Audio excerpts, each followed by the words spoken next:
What gave it away? Morning, everybody. Morning, Everybody online. Welcome, fellow commissioners. We'll call the meeting to order. And the first item on the agenda is consideration of approval for the October 4th meetings. So move. Second. Motion and second. And are there any additions or corrections? Call for the vote. Commissioner? Yes. Attorney General? Yes. Governor? Yes. Motion carries. Second. Number 2 is the consideration of a special grant round for the legislative directed carbon capture utilization education and marketing program. Take it away, Reese. Yep, thank you, Governor, members of the commission. So attachment 2 before you today is a request for a special grant round. In House Bill 1014, we had a legislative directed study for carbon capture, education, marketing, and outreach. It was to be funded by $100,000 from each of the renewable, lignite, and oil and gas research councils. And all 3 of the councils are to consult with the Industrial Commission and make a recommendation to the commission on how best to spend the funds. So what we're proposing for your consideration today is that we schedule a special grant round, scheduled likely sometime late January, early February, and all 3 research councils will come together in a united special grant round to consider applications to meet the intent of House Bill 1014. So move. Second. Motion is second. On the carbon capture utilization marketing, will this include education around pipelines as well? It can, yes. That'd be great. On pipeline safety. Any other questions? Call for the vote. Commissioner? Yes. Attorney General? Yes. Governor? Yes. Item C is the report on the special session, attachment 3. No, thank you, Governor. Commission members, attachment 3. I just wanted to provide a brief report to the commission on what we tracked during a special session and what declared. So 3 bills that the Office of the Commission was tracking passed. Senate Bill 2393 included the cash management study, which involves Bank of North Dakota. Senate Bill 2397 included the $100 million line of credit from BND for the Water Infrastructure Revolving Loan Fund. That was repassed. And then House Bill 1546, which directed the Clean Sustainable Energy Authority to develop a fertilizer incentive program with the $125 million forgivable loan. That was also repassed. How much money was in the study for the cash management? I don't recall that. I believe it is 425,000. I think it's in the ballpark. I thought it was 450, but it's Right on 425, 450. Yep. it's in that range. Yep. And there was an effort prior to this by OMB to go bid, and they had a number of people pass because the number was too low. They had one bid that came in from Deloitte that was like 1.3, and so there was. I wasn't aware of this before the special session. I'm being aware afterwards. So there wasn't any effort to try to move the number up during the special session. But this is what we have. So we've got legislation, we have a budget that may not match. So what OMB will be proposing is that the bank, SIB, land board, all the people that could benefit from this all consider whether or not they would all contribute dollars voluntarily in addition to the legislative element to do this. Because again, last week we had 30-day risk-free, treasuries popped, over 5%. I mean, we've got the biggest disparity we've had in modern history between what you can get in risk-free rate interest versus where we have. And then we have a bunch of legislative directed dollars, now in a record amount in the rainy day fund in short term. We've got SIF over at land board, and I think some of that is managed at a higher rate than others, but some of that is short term. I mean, we got water commission. I mean, we got money laying all over the place, billions that are not getting their interest rate that they could. And so I think that, the goal here is to, as we've talked about, is to not, because this is a statewide legislation, not optimizing Bank of North Dakota. It's how do we use the bank, and how do we use all the assets we have? With the bank, we should have the best cash management system.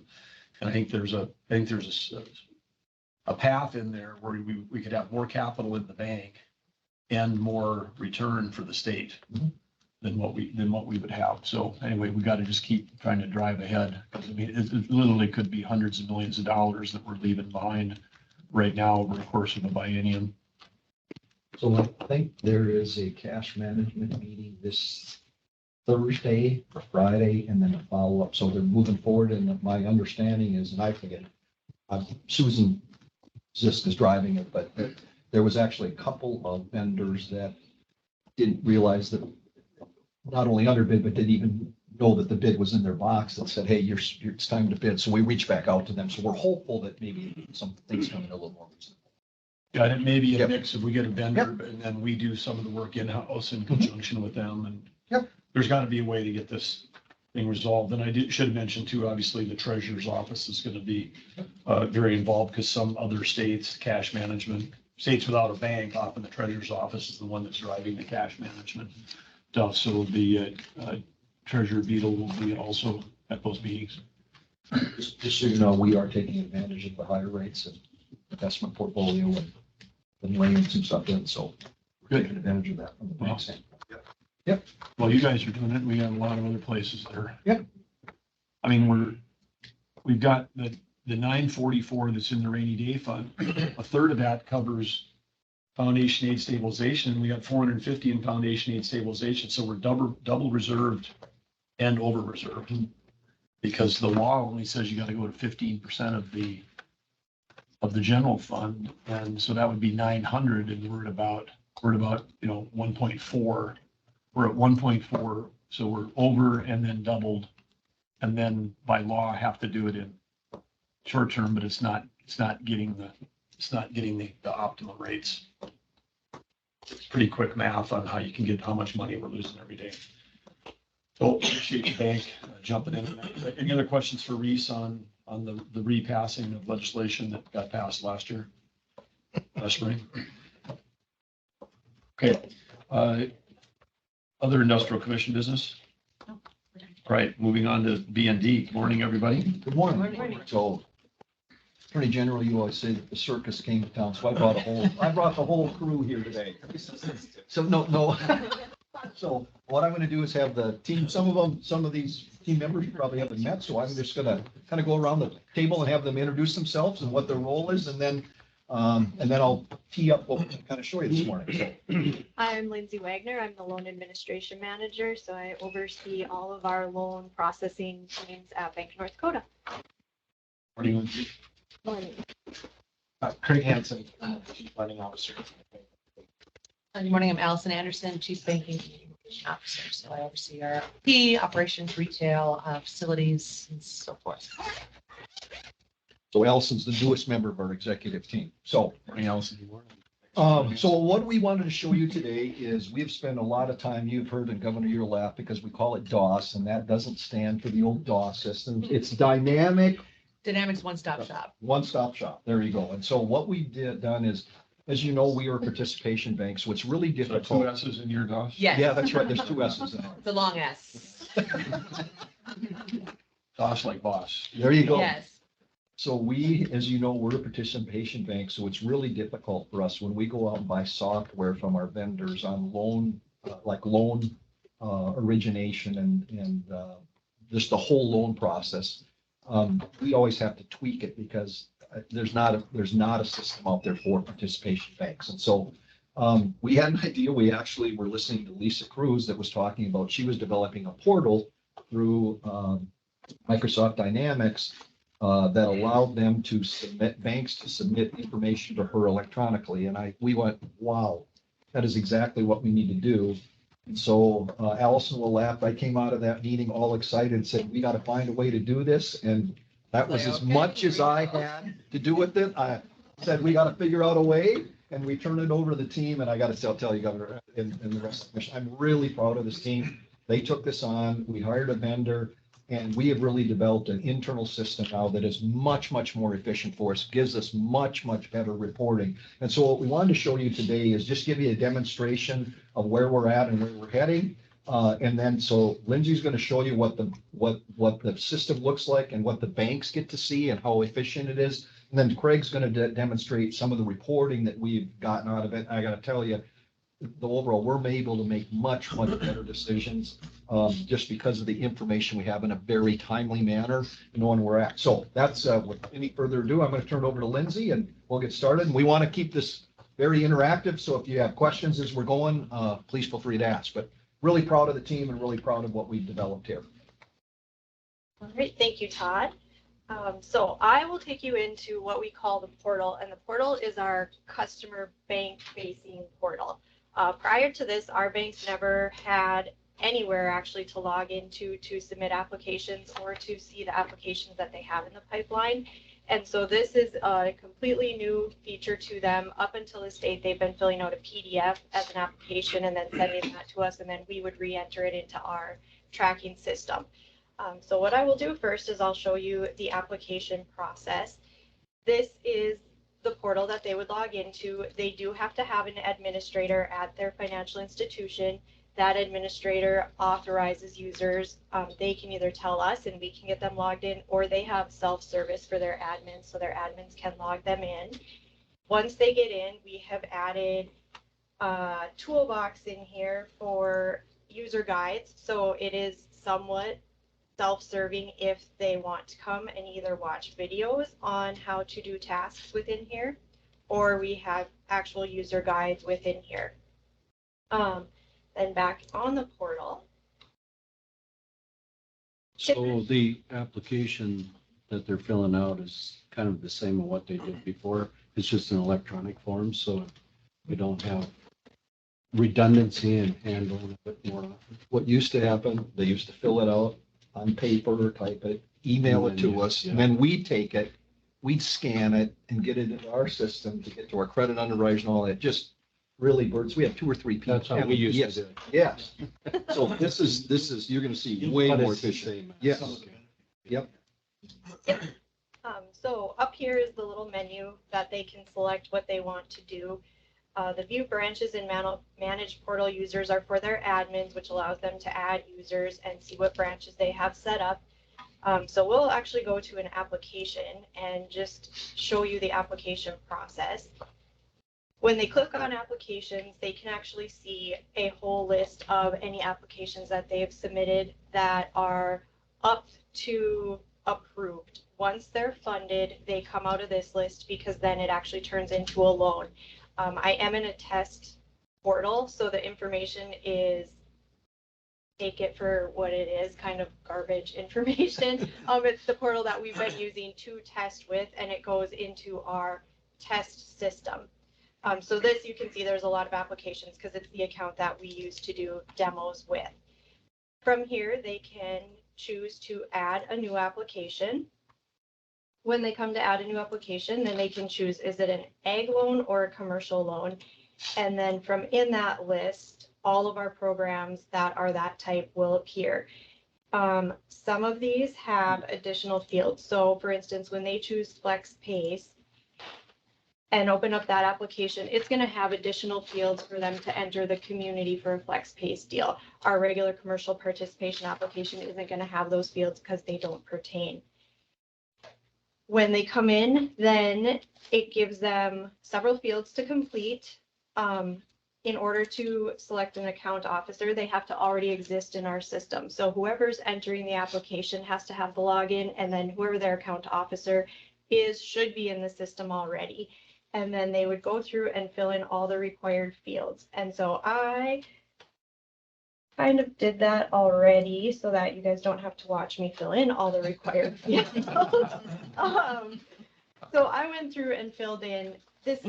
It's basically the same as what our paper application was before. We just put it into an electronic version.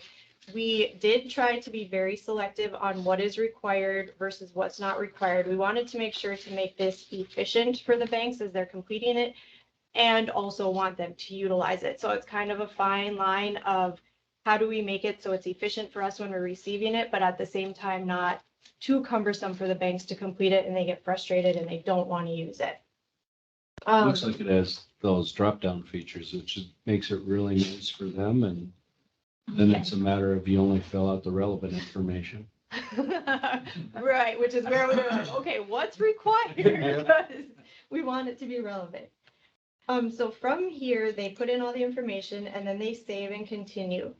If something is not filled in, they will get an error message telling them that other borrower indebtedness needs to be a number. So I get an error message, I can click on it. Here I typed in none, and instead I should have put in actual numerical value. So I can go and fix that. And then I can save and continue.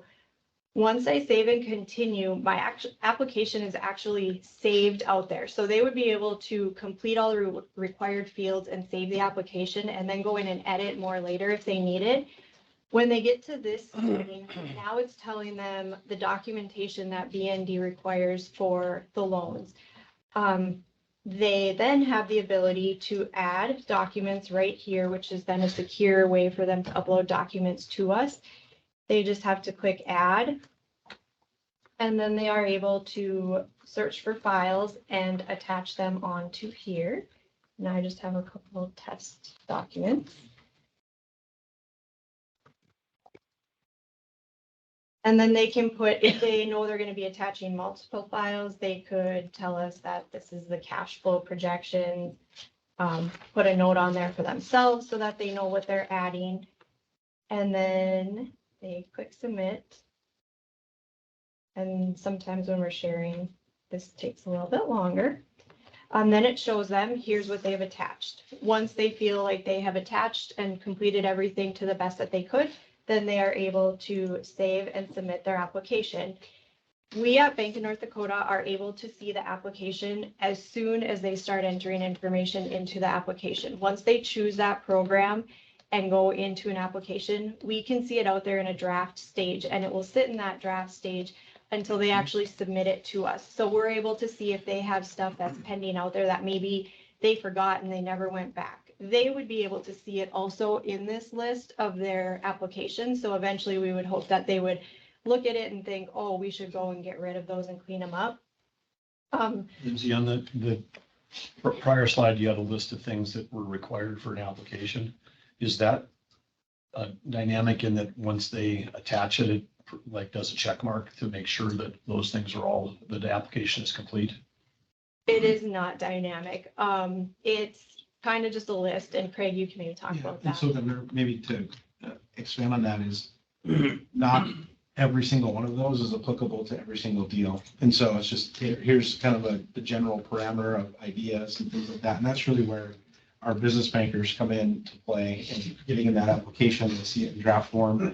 And the lead FIs are either, generally they're not submitting applications without picking up the phone and calling our team, quite frankly. And so they're talking through about what's needed, what's not needed, and things like that on the front end. But that case by case, for the most part, there's a few things that are program related loans that maybe there's specific things that we need every single time. And our lenders and out there, the FI lenders know those types of things, but it's case by case many times on what actual financial information we need. Because we're really trying to focus on efficiency for us, yes, but even more importantly, is the efficiency for the customer experience, sharing information with us and understanding where things are at. And so we piloted this and did a lot of upfront communication with RFIs to see what are those things, what are pain points, what's working well, and try to incorporate as much of that as humanly possible or allowable via the system into this process.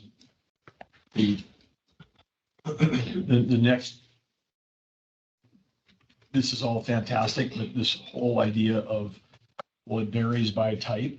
This is exactly where, the AI application will come in, because it will take all that business banking knowledge that you're talking about that says, well, for this one, I need these 8 things. For that one, I need these 10 things. That all is in there, and then the system will know whether they've attached it or not. And it's kind of, because what you're doing here on a loan application is the same thing that many other agencies do related to grant applications, permit applications. I mean, and this is why part of the reason why government in general is so slow is because there's all these back and forth that we go back and forth with people. Oh, you're missing one thing, and here's this. And then we have the deadline that everybody rushes, and there's workload, and all of that can be automated.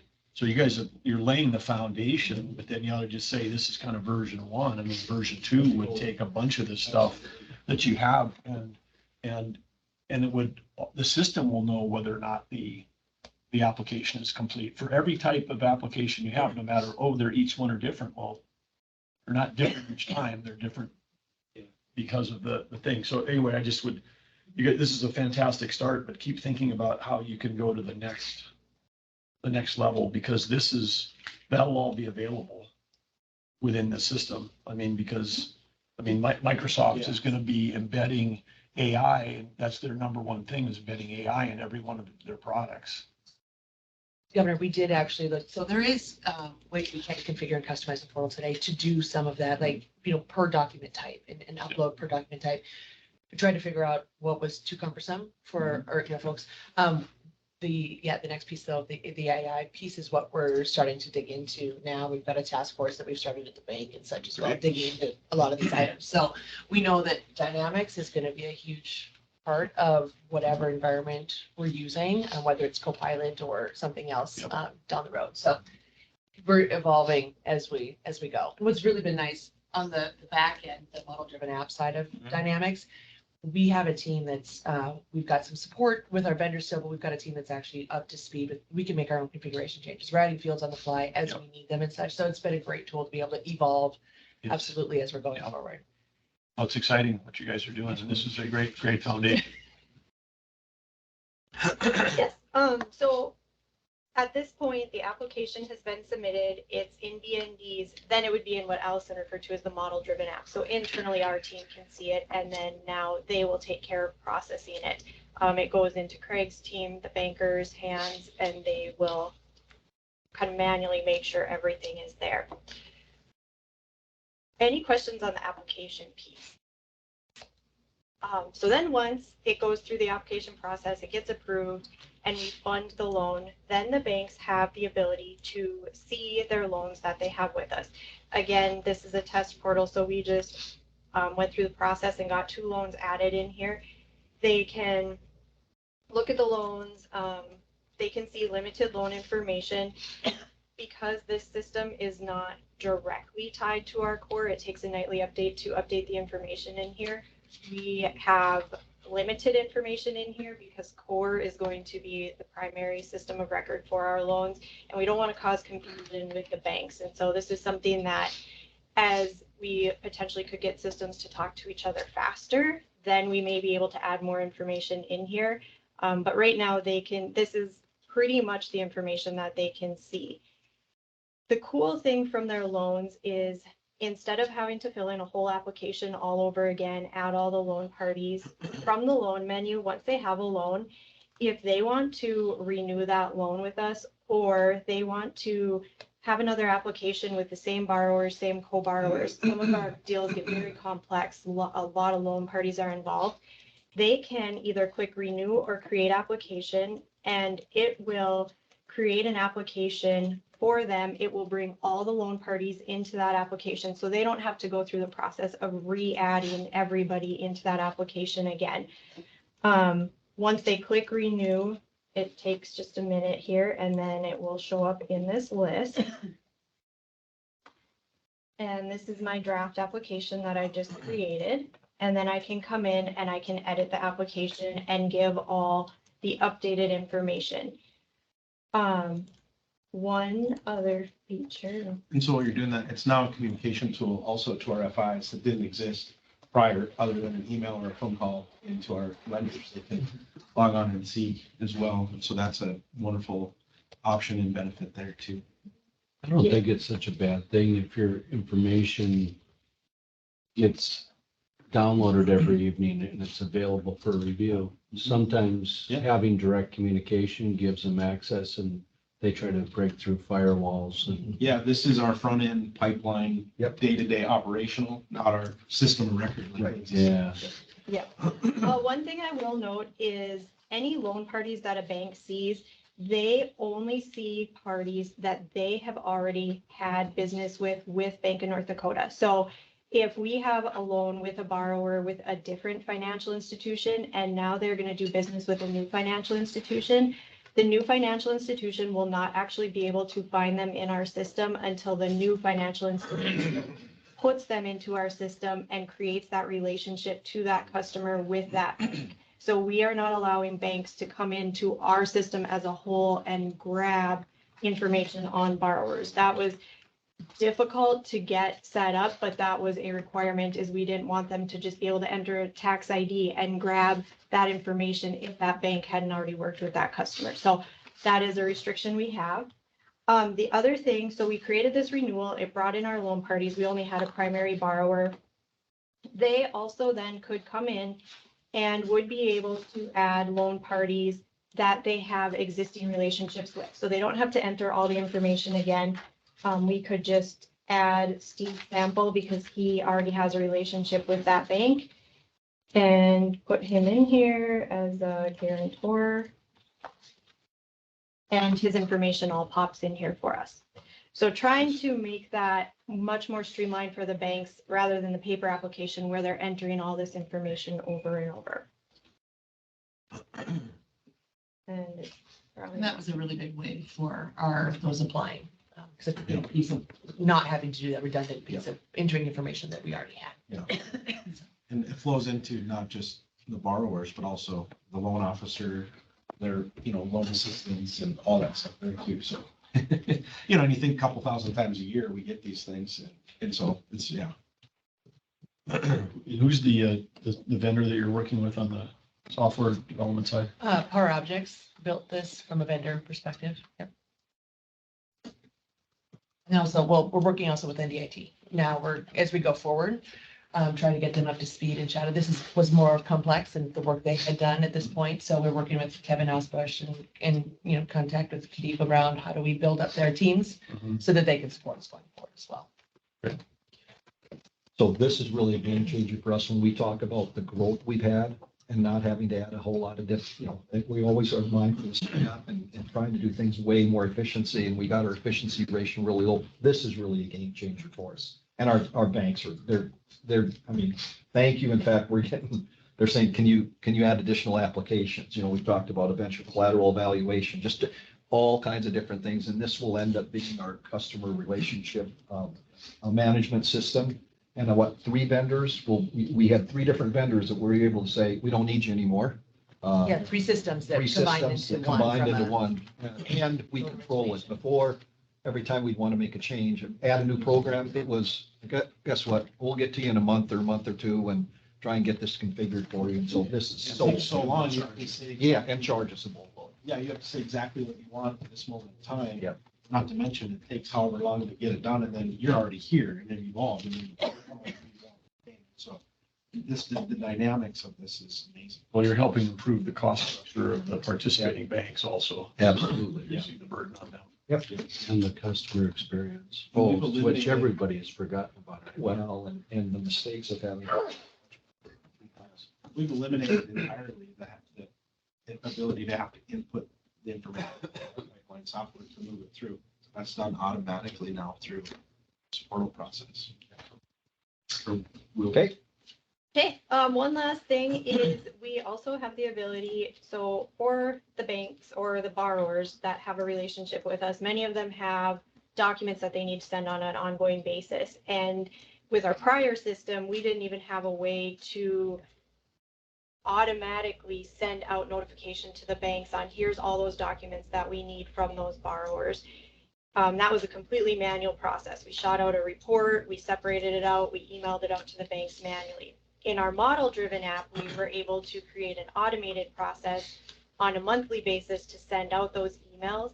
But now with the portal, the banks can actually come in on any given day and they have the ability to see anything that they need to send to us. They can sort this list to see if it's past due or what they have coming due. They have the ability to sort by the responsible party. So if they're working on a borrower file and they just want to know what do I need to submit for that borrower, they can search, they can sort by branch. So if their Fargo branch wants to work on something, they can sort by everything for the Fargo branch. And so this just gives them a lot more data right at their fingertips to be able to service those loans that they have participated and for more people at their financial institution to have access to this, because we just send it out to whoever their designated contact is. As more and more people see this, there's more and more awareness of, we really need to be getting these documents to Bank of North Dakota. That's part of them having a portion of this loan. So this has been really phenomenal as we've rolled the portal out.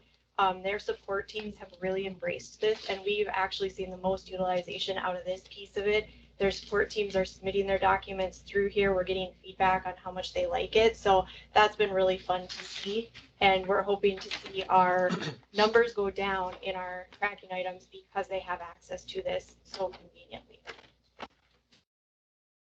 So, Awesome. Craig, you want to talk about reporting? Yeah, I get. You got it. Okay, so this is just a quick example. I'll highlight it and you guys can ask questions wherever you'd like, but maybe I would just tee this up as far as for a focus point on what we do this for. This is just a small example of what we'll look at on a weekly basis as a part of our conversations within the investment committee. Really, this allows for some good accuracy and then portfolio management from overall perspective of thinking, the commercial, the ag, all the different activities, the different lenders that we have. And so really there's a lot of emphasis that we've placed on the impact that this is having for us to better share data, to support our decisions across departments with Rob and his team, with myself and my team, and just understanding the different ways to get this information is just an extensive improvement in the overall efficiency of and availability of the data to do this real time in our pipeline system versus having to run through and pull it out of, say, our core system, which is a lagging system. This is real time. We can break it out to different processes and phases, which is an example of here. So on the first page, just overall, this is just an example of 1 week's worth of applications, and we can get an understanding of some importance to us is what types of products are coming through, and then how many within each one. And then as we would flip through this example, we have other ways we look at it too, in terms of trending from a month over month perspective. But this is an example of just on a weekly basis from a portfolio management perspective of, you can see like on the 18th of September, it would have been 14 apps all the way to October 9th. It was 23 with October 2nd being 38 apps, and reflective of what is, new money to the bank versus what is renewal amounts.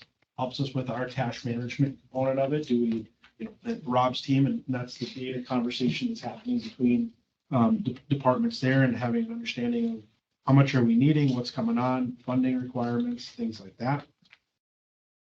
And then the next page is a very similar graph. On the left, product type. On the right is the number, and these are originations. So this is loans for the week that went onto the books that actually were closed and funded into our, what you would call our core system. So it moved out of our pipeline and into our core system, and we're fully participated with the lead FI. And then the origination page being really the same thing as the application page, but you see that migration of dollar amount. And in particular, this week, you can see, the yellow represents new dollars coming into the bank versus dollars that were sitting there already, or that were renewed or already on the books in a renewal fashion.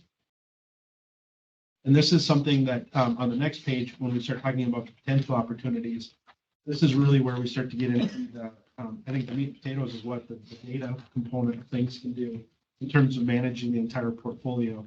We can break it out now into what we would call our potential opportunities. And so these are conversations that each of our 10 business bankers are having throughout the state that aren't really yet ready or are receiving applications on. So we're capturing in many ways what's the potential funding requirements or needs or dollar amount that's out there.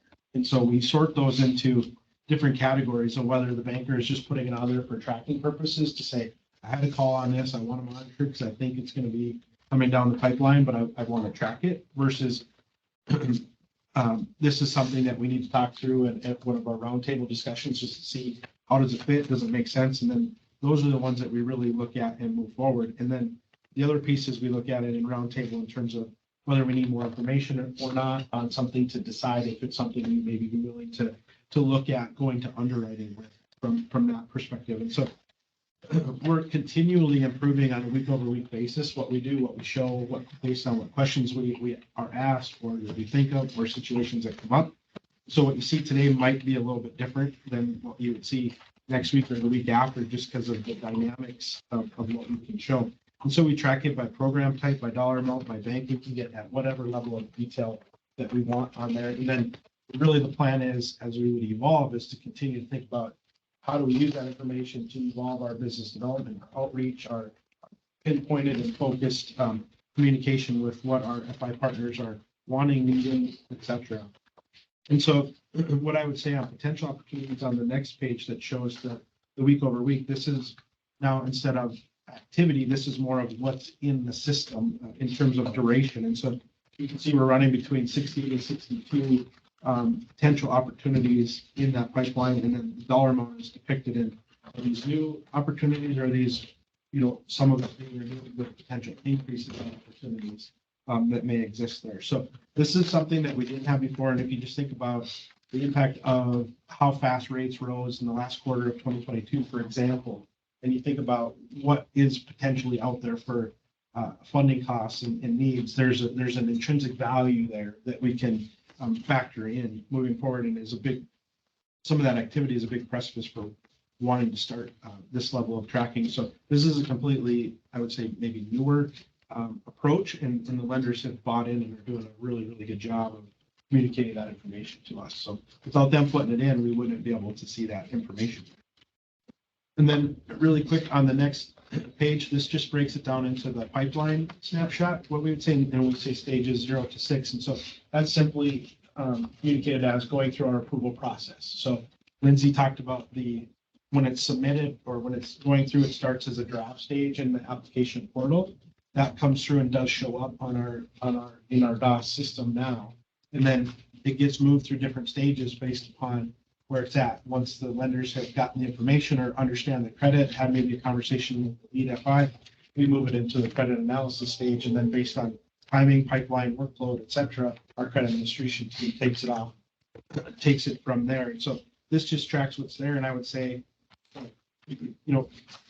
we're continuing to work on getting understanding of not just dollar amounts, new money, renewals, and what's going to fund versus what's operating line, but also timing of moving things through the system, how long it takes from that standpoint. And then the next page is just more breaking it down into non-revolving, revolving term for us for different reasons of communications between Rob's team and mine. And then the final 2 pages is just really reflective of what we would call our overall pipeline.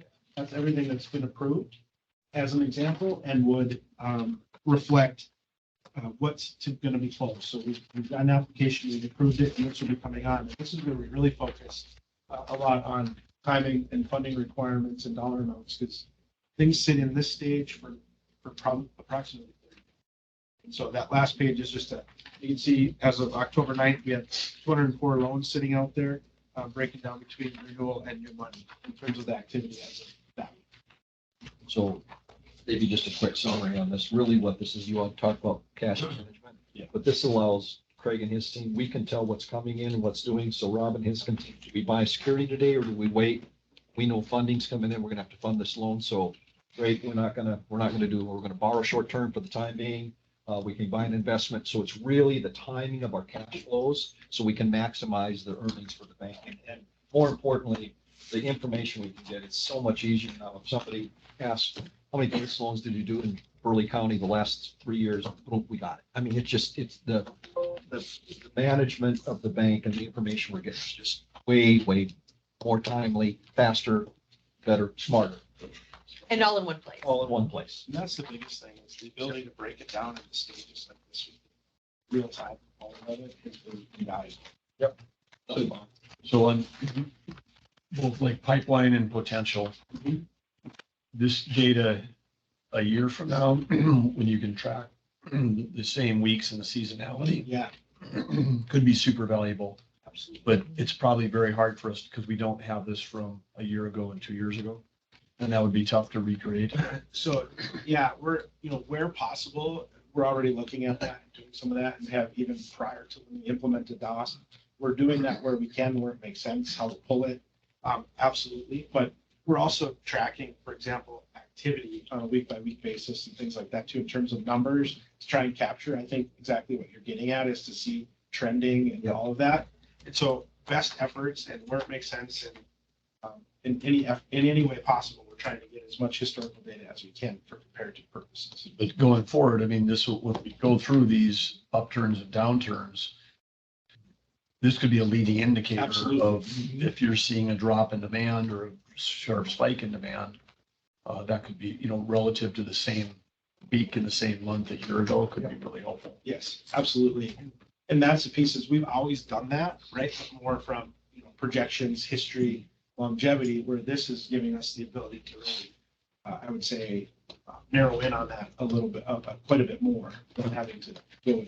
On loans, on the pipeline stages, loans not yet funded, now that we know the data and you've got this dynamic reporting, whatever, is there an ability to go in and say, because from when someone asks for a loan and when we get it to them, that affects their business, it affects their hiring, it affects their profitability. I mean, if people have, if something makes it through our credit system and with us and our financial partners, and we're saying, we're getting this loan to this farmer, whatever, the sooner they get it, the better it is for them. And then for their suppliers, because they're going out and buying stuff and doing whatever. So there's economic activity can accelerate if we can speed up getting capital into the system. So is there a way, are we tracking and saying, okay, this is our baseline for how long it takes for a loan to happen? And we think we can shave 10 or 20% off of it now with these operational Absolutely. visibility? In particular, the 0 to 6, the going through the approval process is where we're really spending a lot of time focusing on. And that's from across the different departments. In fact, we just had our employee day, a better way, right? Our team, Kirby's team, we spent time separately and then are coming back together collectively to talk through different opportunities based on some of the data that we have. And then we can also track, because once we've approved it, say the 0 to 6 is where we have some control in working with it on what we do, what our processes are. And then the 7+ is really more, then it transitions to, it's up to the lead financial institution to, get the loan closed, bring the documents in and things like that. But we can see on average how long it's taking for a product type or a specific loan type or a specific FI, what have you, on timing to do that. But really, we're taking our first focus is going to be on where we can have some control within the process and see where there's opportunity for us to improve or where are there hiccups or pain points within those situations. And then even understanding that data, it could be a training thing. Maybe we recognize a trend with a specific FI or lender, and then our bankers can do education around that, or it's top of mind as a reminder to be proactive on that particular specific situation, as an example, moving forward. So that's in process, not solved yet, but absolutely we're working on it. Well, yeah, I have, go ahead, Doug.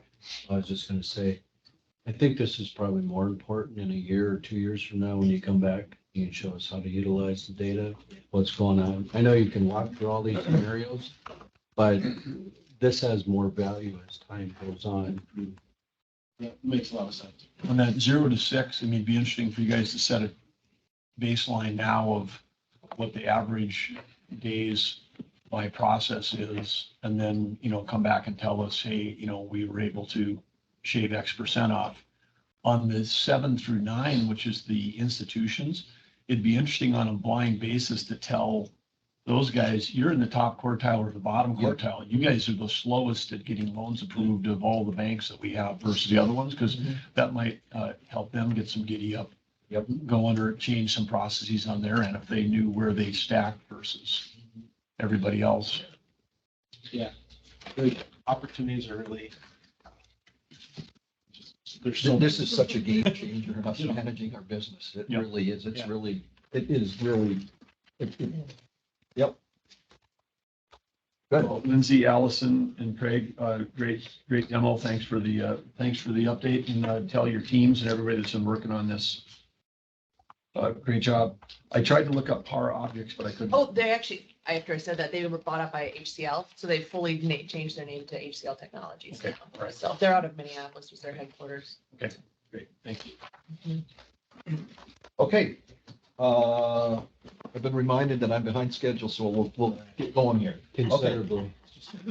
Hey, we're usually at the end, so anyway, okay, let's get going. Next one we have is our holiday schedule that we need approval, and what we're gonna do this time is, the reason we have to keep bringing it is because we have two holidays that are different than the rest of the state. So what we're gonna do is ask for an approval and say, unless we change this existing one, then we won't bring it to you for approval anymore. Our advisory board said the same thing. So unless there's changes to the schedule, this will be the last time you'll have to formally approve this. I look forward to that every year. We can make that happen, Attorney General. Kind of happy. Think about it a lot. Second. A motion second. And when you say unless it changes, it's the holiday, the dates will change. The dates, what The happens dates is. will change every year. But The dates will holiday- change every day, but the holidays don't. And there's two dates that the state has as holidays that and there's two that the Federal Reserve is closed, like Columbus Day, the Federal Reserve is closed. So that's when we have our all employee meeting and we training and bring everybody in and spend a day training and doing things. We just have that. And so there's two of those days throughout the year, and that's what we do. That's when we bring everybody in and do training. So. Okay. What's the other one? Columbus Day and what's the Juneteenth. Okay. Yep. Not a state holiday. It is not a state holiday, but the Federal Reserve is closed. Okay. Yep. All right. I'll take this off of next year's to-do list. That's right. We need a vote. Commissioner, Yes. Attorney General, Sure. Governor. Yes. Okay, next up, we have our performance highlights. Rob, why don't you get started? We'll try and get through this quick. You've seen a lot of this, but I'll Yeah. kind of get going here. Yes, start just with some balance sheet highlights. We ended September total assets of 9.9 billion. The loan portfolio is at a record 5.5 billion. We continue to see strong commercial loan activity, along also with strong ag portfolio activity driven by the livestock rebuilders loans. And our equity was just slightly under budget, and this has to do with some unrealized losses on our investment portfolio offset by our swap gains.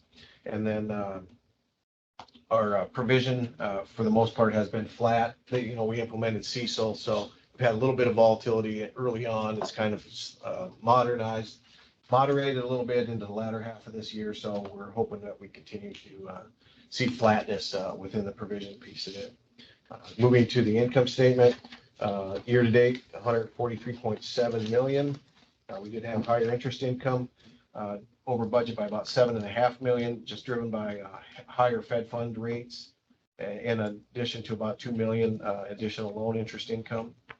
Interest income or interest expense is higher than budget by about 23 million, just given the sharp upturn in rates over the course of the last 18 months.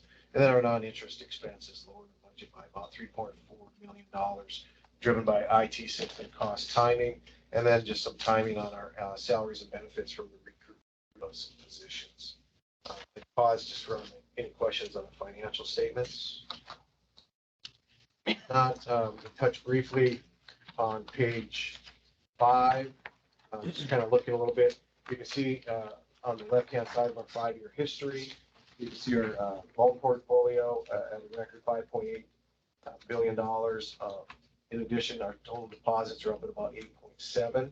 And then on the right-hand side is our peer comparison, where we compare ourselves to a select group of bankers, banks, and a select group of peer group banks throughout the state of North Dakota. You can see we maintain a very healthy efficiency ratio, return on average assets, return on equity, and then net interest margins that remain competitive even in this challenging environment. So with that, I would look at the Kirby. Page 6, our loan originations. You can see we've had about 1.9 billion of originations this year compared to just over 2 billion last year. So we're down about 150 million so far in the year. But when you look over on the right, you see a fair amount of red. But when you think about it, 2022, a record throughput year. We just had amazing demand going through the bank. So to be down in some of these categories is not surprising. And then even more surprising is that we had 2 large transactions. We had a large match loan last year. We also had a large bank stock loan.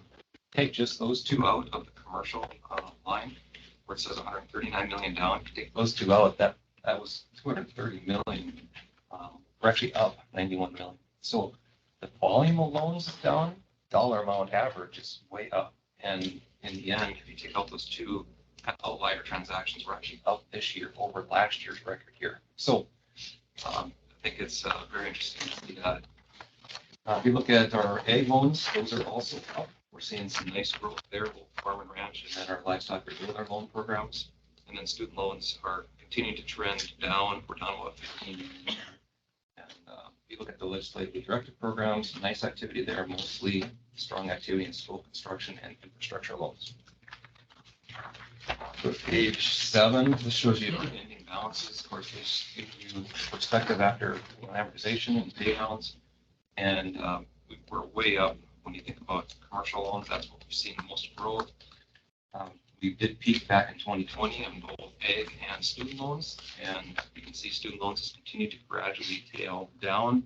However, ag loans kind of plateaued back in 2022. And so far in 23, we've been trending back on the upward side. So that's good to see. And then, as we all know, residential will continue to tail down due to no further originations. One other thing I'd make a note of when it comes to commercial loans, year over year, we're up 530 million in our commercial loan portfolio. So that is significant. Ag loans year over year, we're up 48 million. So nice growth to be seen there. I'll skip all the pages in between. I'll go back to credit quality. If you have any questions on those, though, I'd be happy to take those. So on page 14, you can see our pie chart of the allowance. We're at 112 million of allowance. It's up about 2 million from last quarter.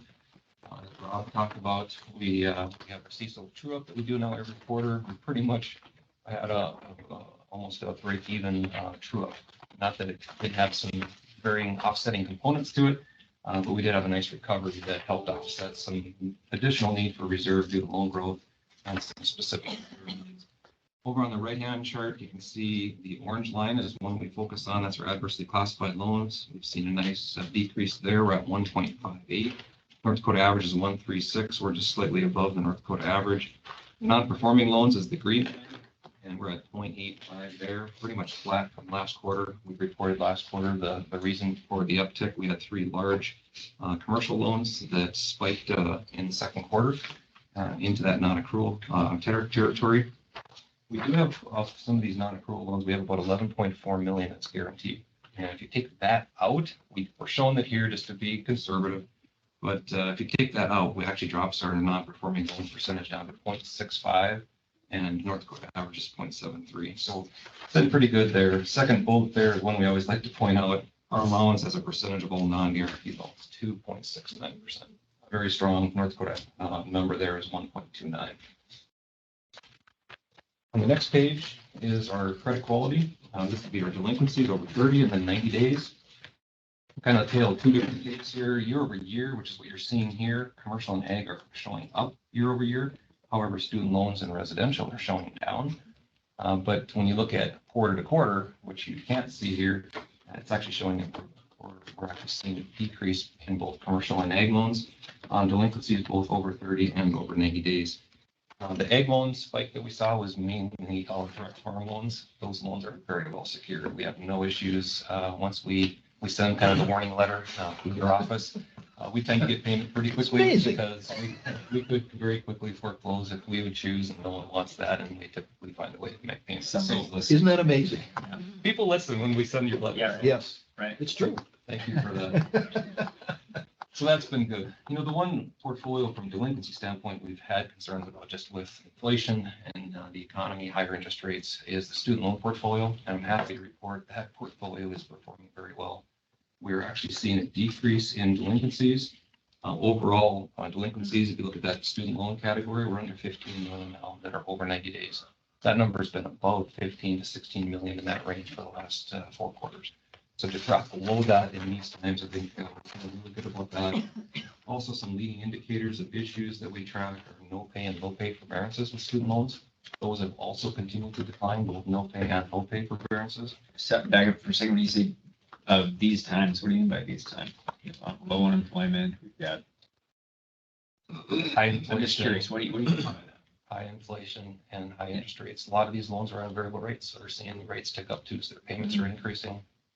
And the other issue that will be really interesting is now that all the federal payments have started, they've been on hiatus for a long time. Yeah. We didn't know if they're making our payments because they're not paying those. Now that those, if they've got joint, there's gonna come on, that'll be another burden. So we're kind of waiting. So I mean, we're really happy with the way that portfolio's performed overall.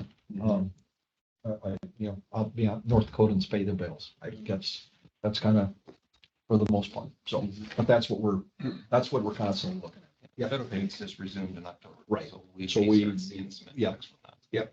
Because we did see But when it's those next went on thing, hike. it's resume your payments, but every 2 weeks, we're gonna announce a new program. Right. to do loan forgiveness. Yep.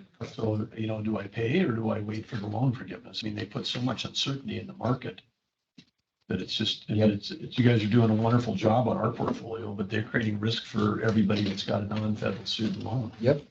Exactly. The last thing to note on student loans, our default claims have also come down significantly. Just a year ago, we were in that 500,000-600,000 per month range of default claims that the guarantor was having to pay. That has dropped now. We're in that $200,000 range per month. So feeling pretty good about that as well. So kind of all leading indicators so far on student loans are still pretty good. That'd be all my comments. Any questions? Last couple pages, you'll see our college save again continues to grow.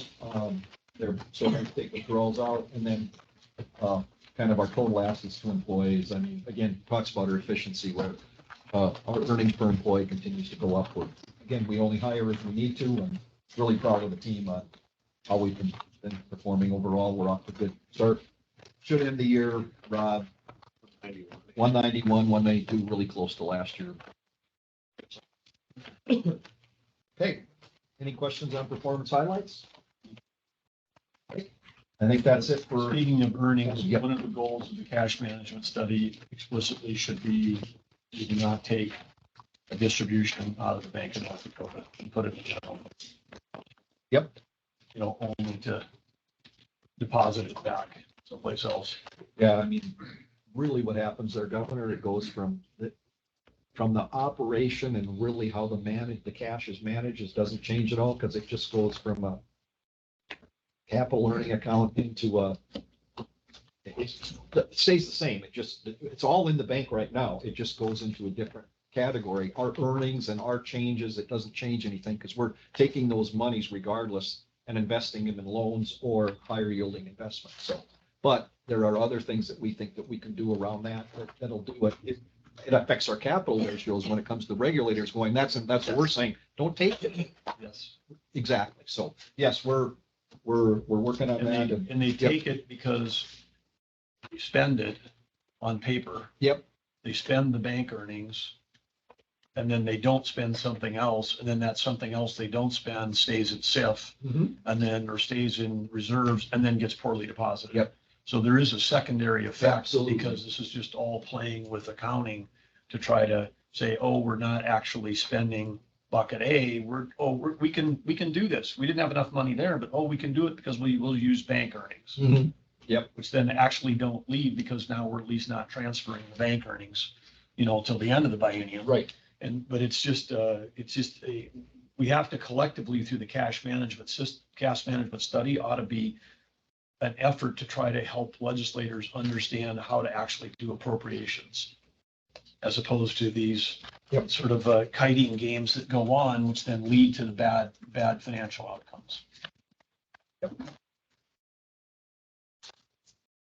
Okay, I think then is that the only other thing we have in open would be the minutes, non-confidential minutes from our Finance and Credit Committee, and this is the advisory board minutes that you should have, No action, just for our review. just for your review.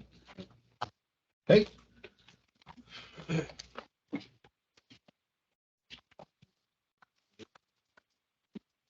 Move to closed. Governor would move that on the authority of the North Dakota Century Code Section 6-09-35, 44-04-4, 44-04-19.1, 44-04-19.2, the Industrial Commission entered an executive session for the purpose of Bank of North Dakota, confidential business. Second. Call for the vote. Commissioner? Yes. Commissioner Arnold? Yes. Governor? Yes. Motion carries. Commission will move into meeting and executive session regarding B and D confidential business. Consider those items listed on the agenda under B and D executive session Only commission members, their staff, commission staff, Bank of North Dakota staff will participate in the executive session. Any formal action taken by the commission will occur after it reaches open session. By commission members, those present in the executive session, the discussion must be limited to the announced purposes, which is anticipated to last approximately 30 minutes. The executive session is beginning at 9:05. We're reconvening back in open session. The executive session for B&D finished about 5 minutes ago. There was no actions taken during the executive session, just updates, no formal actions to be taken in open session. Moving on to Roman numeral 5, North Dakota Outdoor Heritage Fund. Reese, Bob, welcome, and fire away. Thank you, Governor, members of the commission. In your packet, you have an Outdoor Heritage Fund Project Management Report. Just sharing a brief update for the office. Here's our updated org chart for the office, reflecting the most recent changes of the legislative changes, also adding the new grant program for IIJA Grid Resilience. We are excited about the opportunity to have 2 additional FTEs soon to be joining the team to help out with some of the administration, hoping that offer letters will be made within the month or within the next month for the 2 new FTEs for grant administrator and project manager for the office. When I look at this chart, I just think, what do you guys do with all your free time? First thing that comes to mind. So how it relates to the Outdoor Heritage Fund. Currently, we have 3.1, just a little over $3.1 million uncommitted funds available for you today. 39.3 million is committed. I've also included some of the cumulative stats for the Outdoor Heritage Fund here on the right. Of course, if you recall, it's funded entirely by oil production taxes. 224 cumulative projects since the program's inception. Currently, we have 88 active projects with a cumulative value of $210.7 million of private match that has been invested in North Dakota due to the Outdoor Heritage Fund. By directive, if you recall, your goal for directives is for a minimum of 15% of the funding to go to Directive D. Directive D is related to recreation, currently at 11%. So we are making progress towards increasing that percentage in Directive D to reach your 15% goal. And then lastly, I've included here just a summary of all of the projects you have for your consideration today. And the Outdoor Heritage Fund Advisory Board votes for their recommendation to you. It would total $2.6 million. And with your $3.1 million, you have enough non-committed cash today to fund all of the projects that have been recommended to you by the Outdoor Heritage Fund Advisory Board. With that, I'm happy to answer any questions. Are we going to go through the projects? Okay. Good summary, Reese. Thank you for that. Appreciate it. I guess one question I would have is on the cash. Is the 42 million in cash on the balance that's shown there, is that money where we committed the projects, but they haven't submitted the receipts? The 39 million is yes. 39 million. Yes. And then where do we keep that cash? That is in a bank account at the Bank of North Dakota. And what does it earn? I am not aware of I don't recall the interest rate, but roughly $1,000 a month, I think, is what we're seeing. Yeah. So let's just say it's less than 5% if you use the T-bills. Okay. So you can include that in the cash management study. It's the for these grant programs as well. Okay. Back on. Bob, you want to just jump through these? If there's any questions, go along. Sure. We have the North Dakota Prairie Management Toolbox. Going to help take out 600 acres of woody invasive removal. I thought it was kind of high, but they say it's up to $600 an acre to take those trees out that have overgrown on a lot of the grass projects out there. I was gonna say, that's the picture, it was successful. Yeah, that one. Yeah. That's typical North Dakota. But they have a lot of trouble with the cedars Yeah, and suckers. box elder. I'm not box elder, but the Russian olives. Chinese elm, Yeah. Russian olive. Yep. And then they said when all the trees are out in the pastures, it's hard on the smaller bird species and everything because the hawks sit in the high trees. Can monitor them all the time instead of just flying. So it's a pretty good project there. We kind of struggle with it because it should have been management in the first place. They should have not let the trees get big, so you have to take them out. But so it's there. So we're working to make that. Any questions on this one? I'm surprised only 600 acres. Yeah. There are tens of thousands of acres in North Dakota that need to be remediated. Yep. With CRP and everything. Yeah. Yep. But this is just their toolbox that they put together for this area of the state. So What part of the state is this in? I think it's the central, north central. Okay.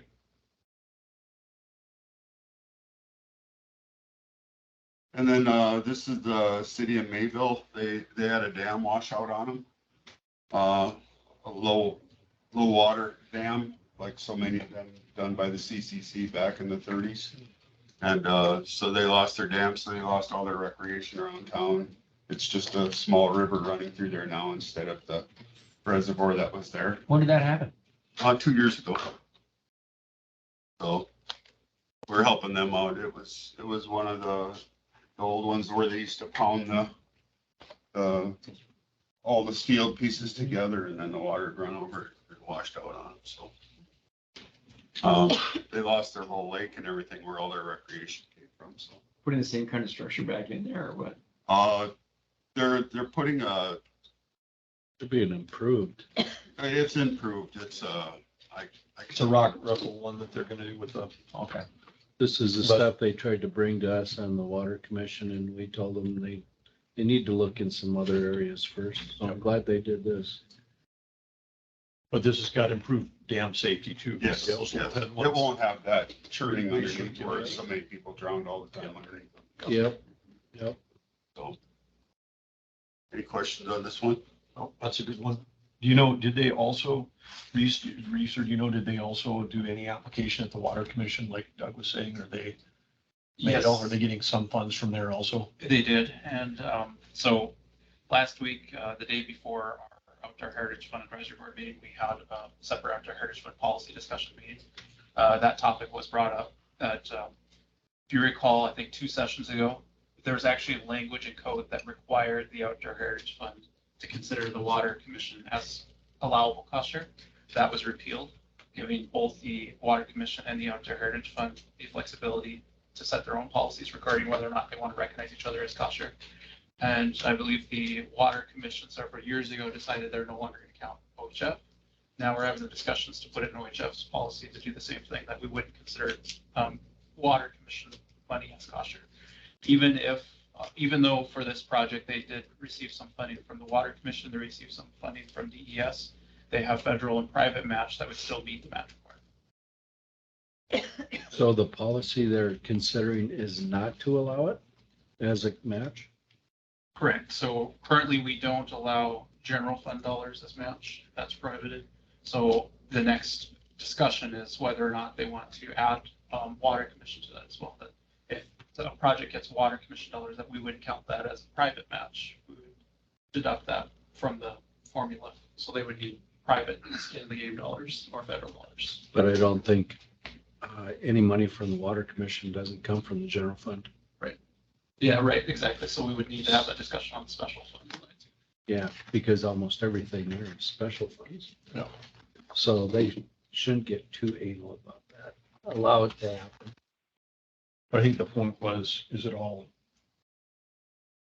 gonna be government funded, or is there, when they come on these projects, is there something of, oh, the public wants it, there's local sources, there's participation, and then they try to play both sides of it and get the state to do both sides of the match and then play each other against, as opposed to actually going out and finding a a nonprofit or a local or a city or a county or someone to actually put some skin in the game. I think that's what they're trying, the problem you guys are trying to solve, right? Right. If you recall from the 2018, 2019 timeframe, there were 2 low-head dams in North Dakota that actually were 110% funded by the state because between the Water Commission and the OHF, they actually had to turn some of their grant funding back because they got too much.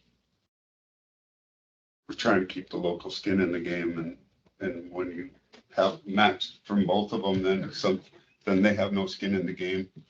And then who maintains it?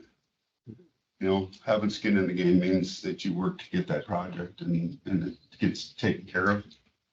A lot of times, if you just give someone a swimming pool, it'll get abused and no one will take care of it. But if they stuck in and made over half of it and paid for it, they're gonna take care of it because they got skin in the game. But so that's what we like to see.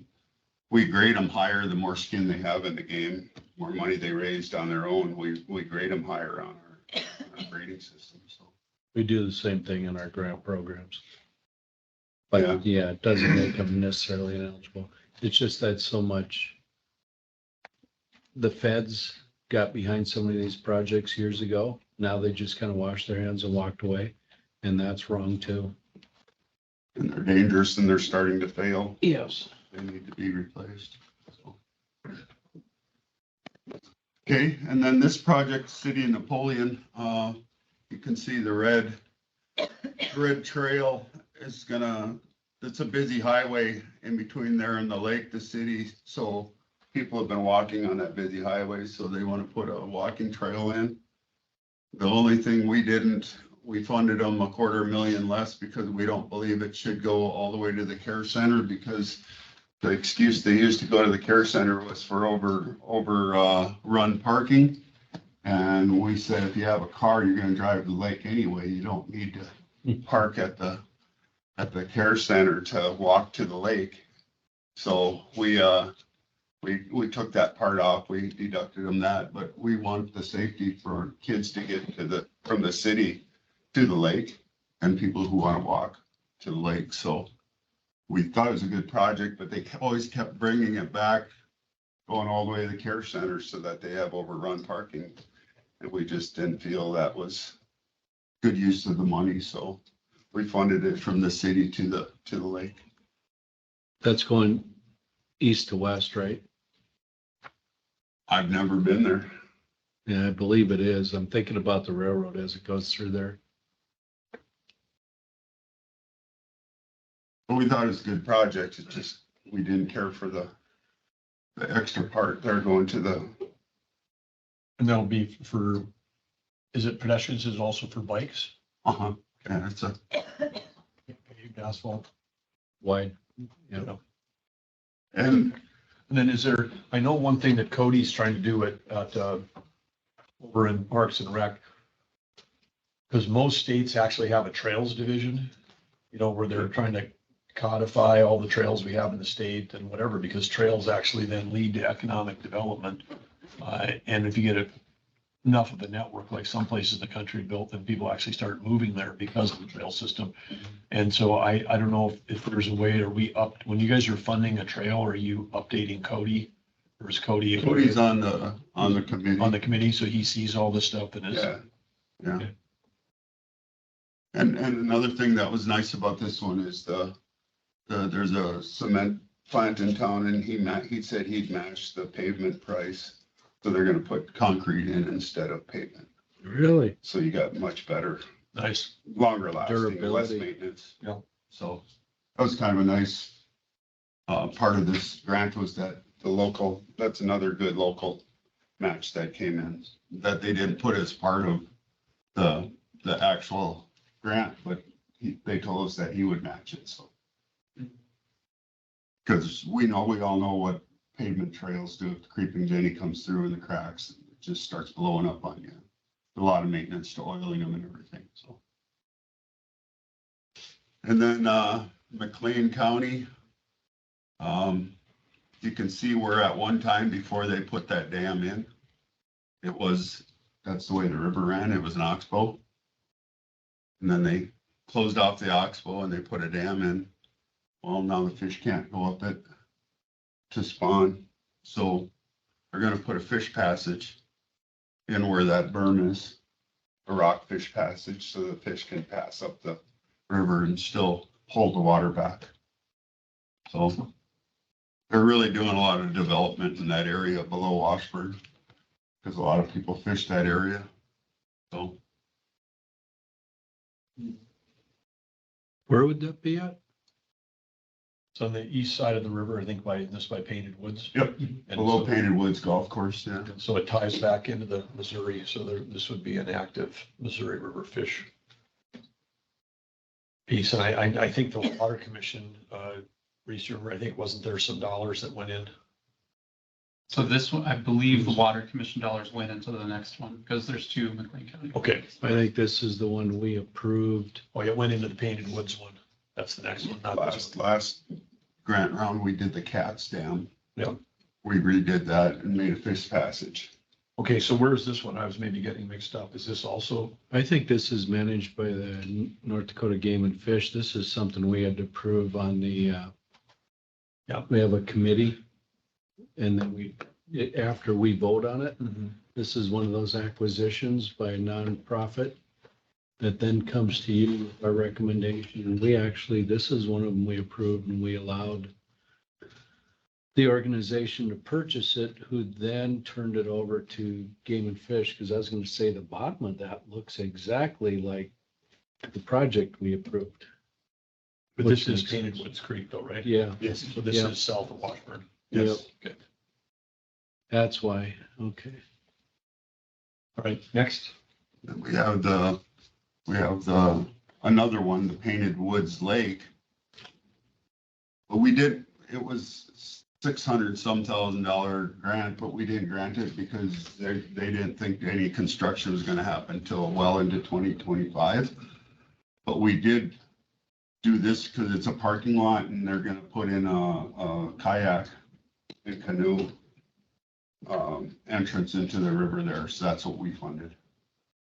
So it's probably gonna come back to us again. That area. And so this grant was a 50,000. That's what. Yeah, for the parking lot and the kayak and canoe launching. Yep. Area, but they're gonna come back again probably next time because we were kind of limited on funds, so we seen this one, we could push back. Yep. Because they didn't even have it engineered yet or nothing, so. They have to remove the cattails in that first mile, Yep. 3/4 of a mile. Yeah, that's exactly our project. That's the one we approved a few years back. Okay, and then this one is North Dakota Natural Resources Trust. They're gonna go around and repair dams that have washed out. And this is in the kind of the flyway area, the prairie pothole region. So there's quite a few dams that are washed out. So they're gonna replace the dams and where they washed out, make better drainages so they don't wash out again. Did all the washouts happen in recent years, or has that been kind of an accumulating inventory of? It's kind of an accumulated, it's been happening all along. Are these areas that fell under Swamp Buster? Because they talk about replacing or fixing dams. They were man-made dams, so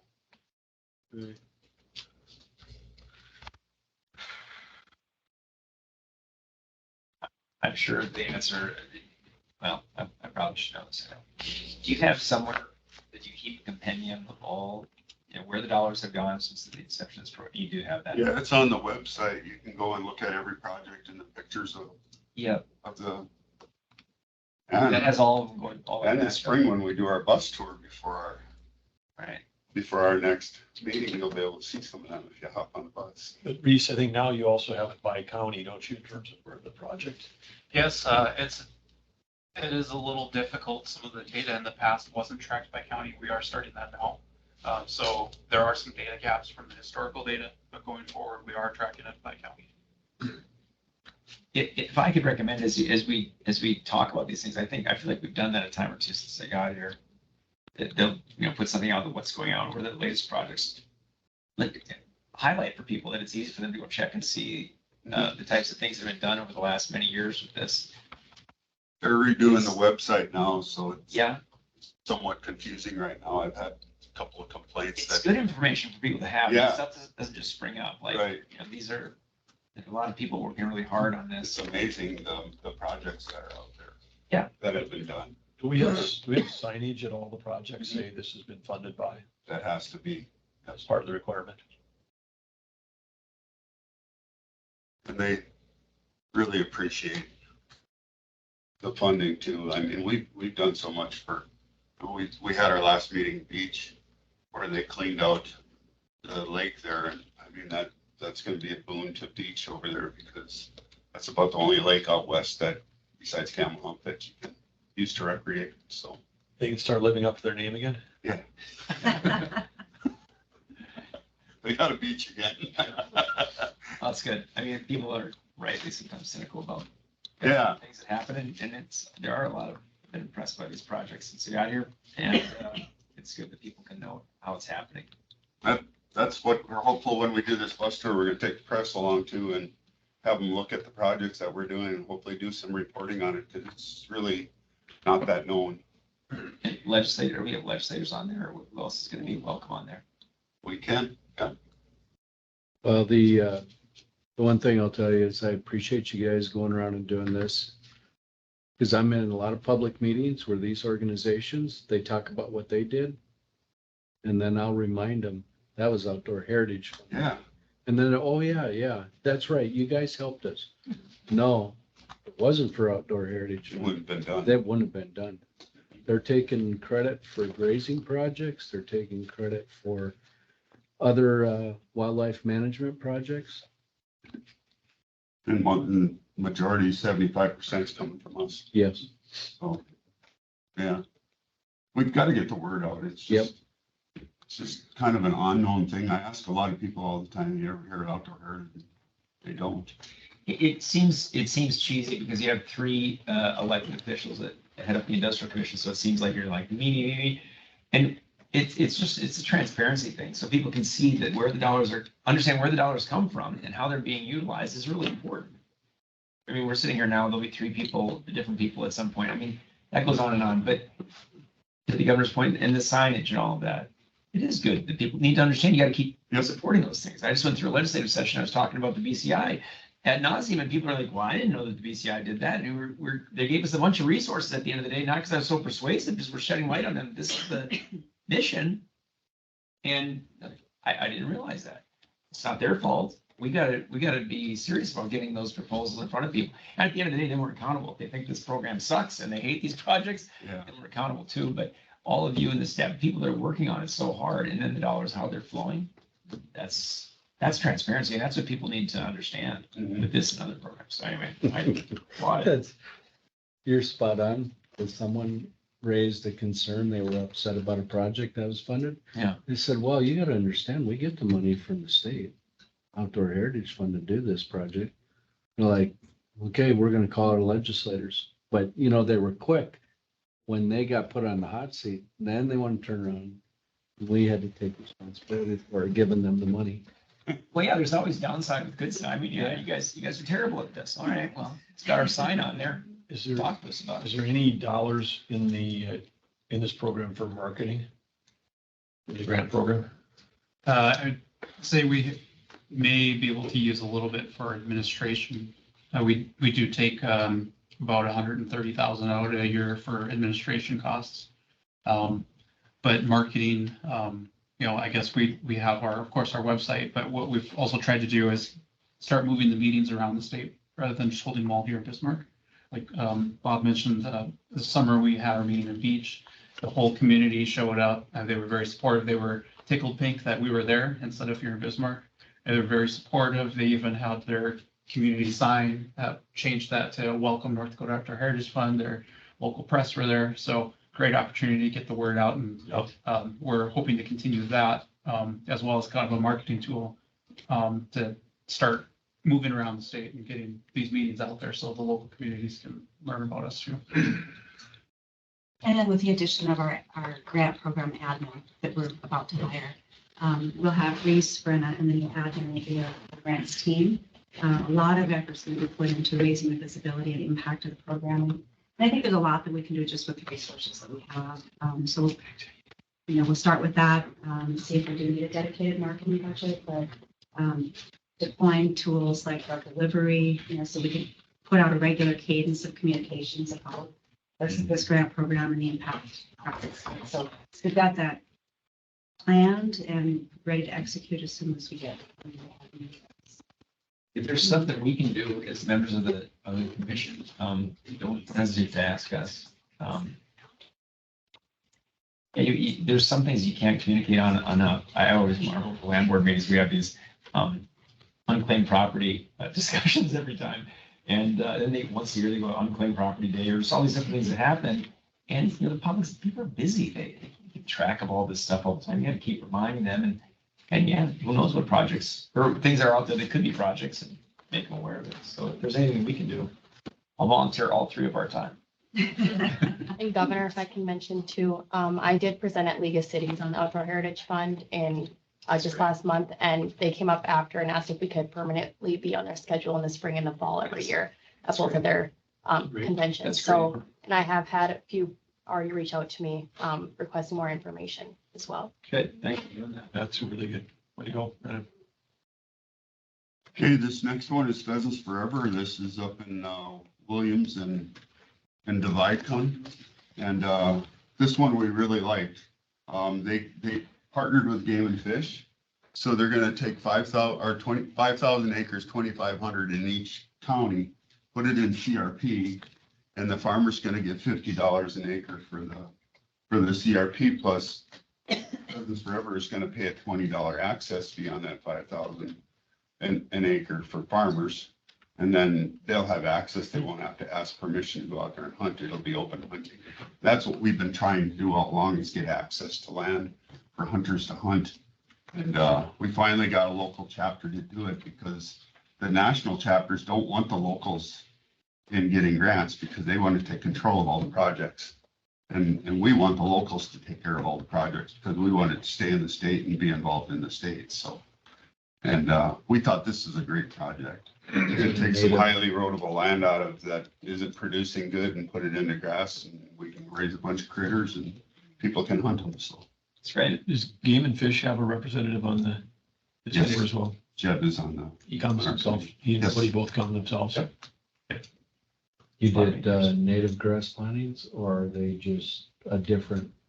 Oh, Game and Fish has their own grass mix that they put in. We've had a few of them on our board ask if we could get some native grass plantings going out there.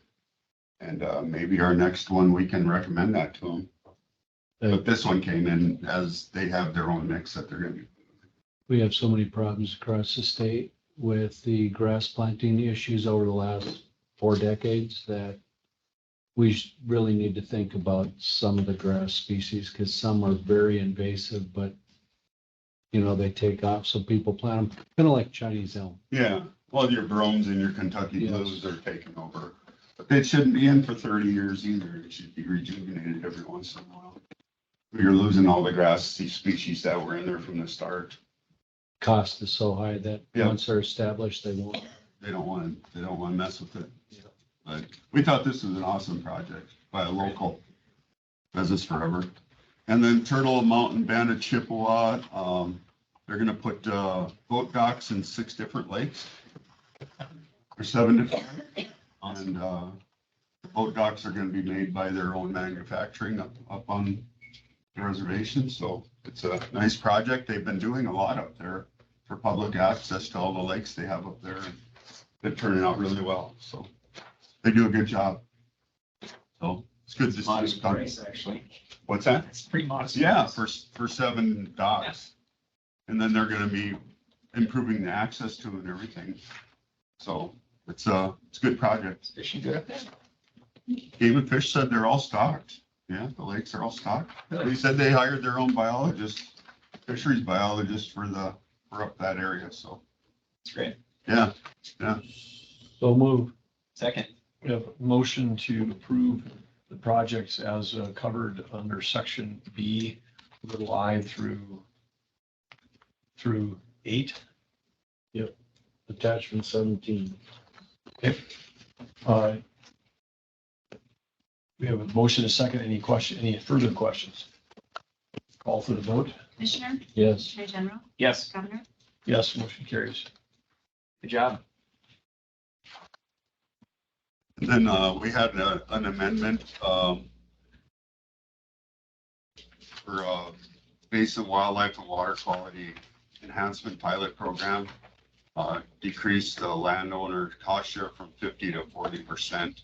It's not gonna change our funding any different. They're gonna use the same funding, so it's just a number. Yeah, just a shift in the program. So moved. Second. Motion and second to approve attachment 18. And then the last one, Vote. Commissioner, Yes. Attorney General, Yes. Governor, Yes. the last one is, we looked at our cost share with the labor costs and everything, and we were still at $15. So we decided to change it to, we're gonna have it checked yearly on 2 different sites and go with our in-kind labor costs as to what they are instead of at the $15. So moved. Second. Call for the vote. Commissioner, Yes. Attorney General, Yes. Governor, Yes.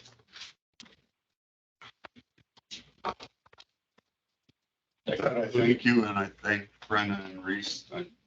They do a demons load of work up there. It's incredible. When you see the chart, you can see why they're gonna look like me here pretty soon. We appreciate your time. Thank you. Race before Brenna. I gotta hope for Brennan. I second that. Yeah, second. Thank you, guys. Thanks, Rob. You bet. What's this? Excellent. Thanks. Dave Mills.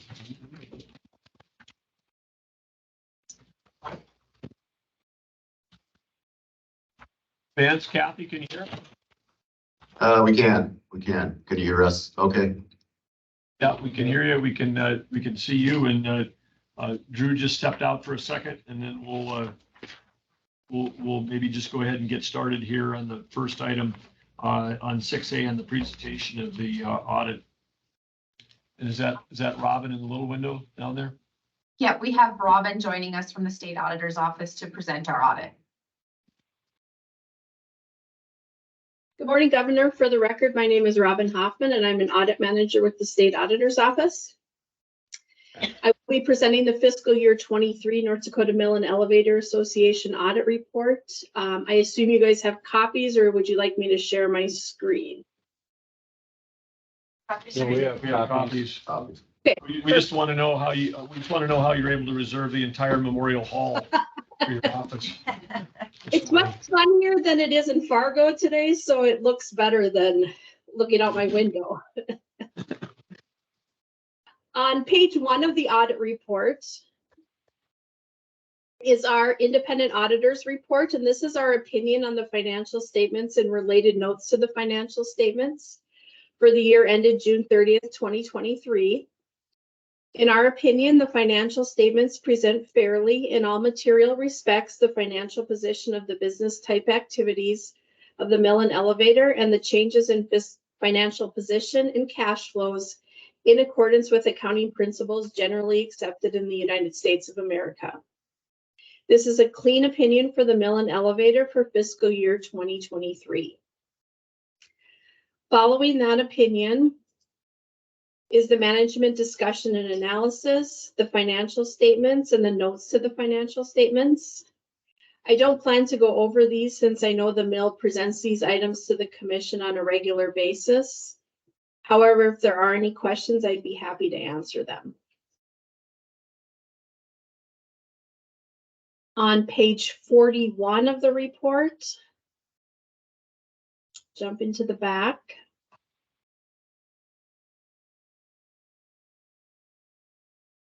This is our report on internal control and compliance and other matters.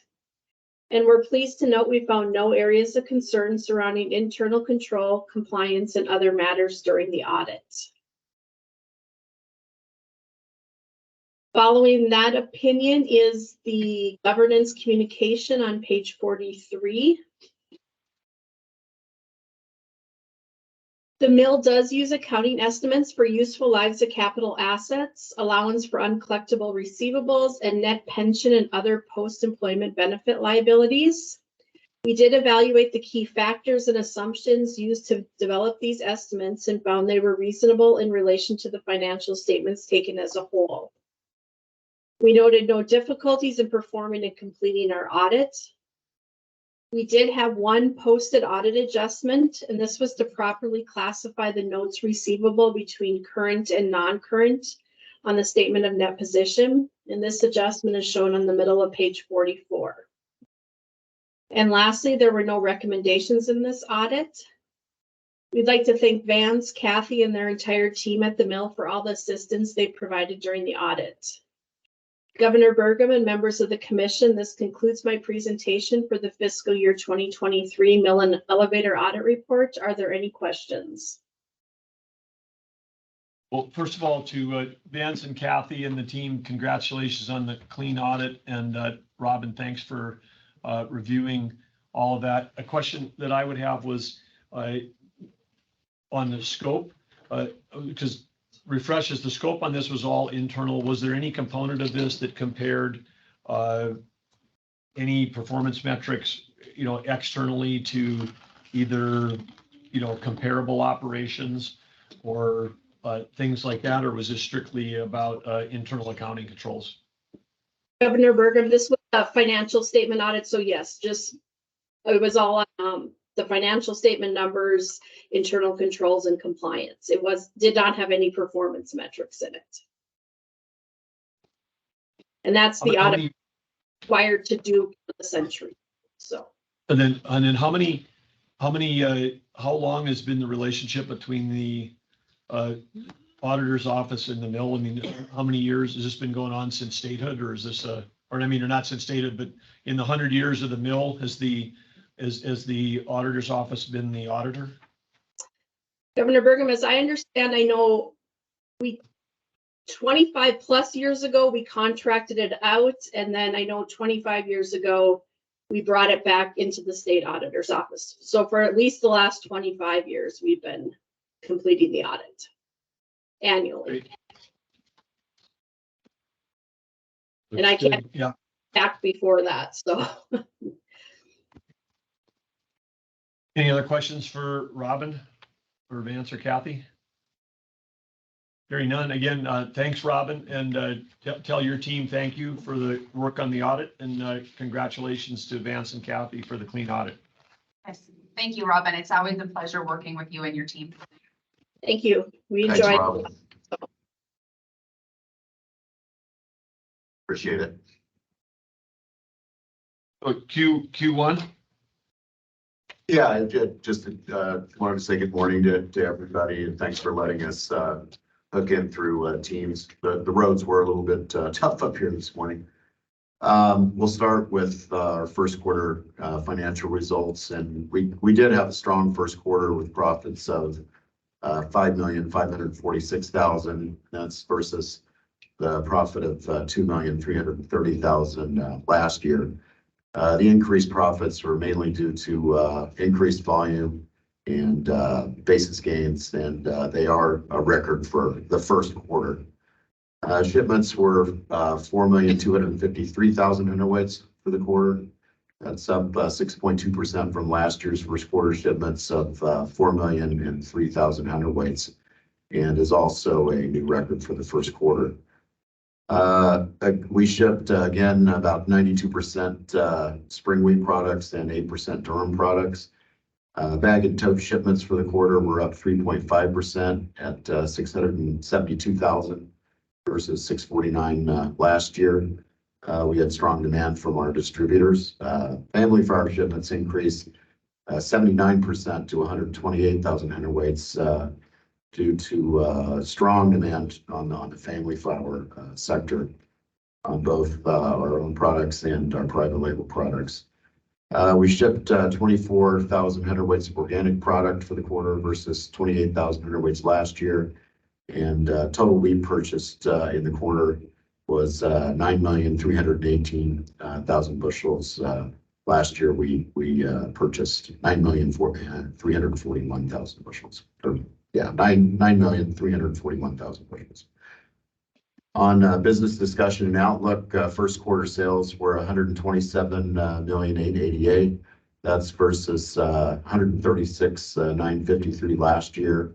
Although shipments were up, sales dollars were down due to the lower average wheat prices we had this year versus last year. First quarter operating costs were up 12.5% at 11,641,000. That's versus 10,347,000 last year, mainly due to increased wages and benefits as we had an extra payroll period in the quarter, which happens in some quarters. And also depreciation and utilities were up. Operating costs per hundredweight of production was up 6.6% at 274 per hundredweight. That's versus 257 last year for the same reasons. Gross margins as a percent of gross sales was 14.4% for the quarter versus 9.9% last year. That's due mainly to basis gains and favorable market timing as we do not market to market, as you know. We're optimistic about the fiscal year going forward.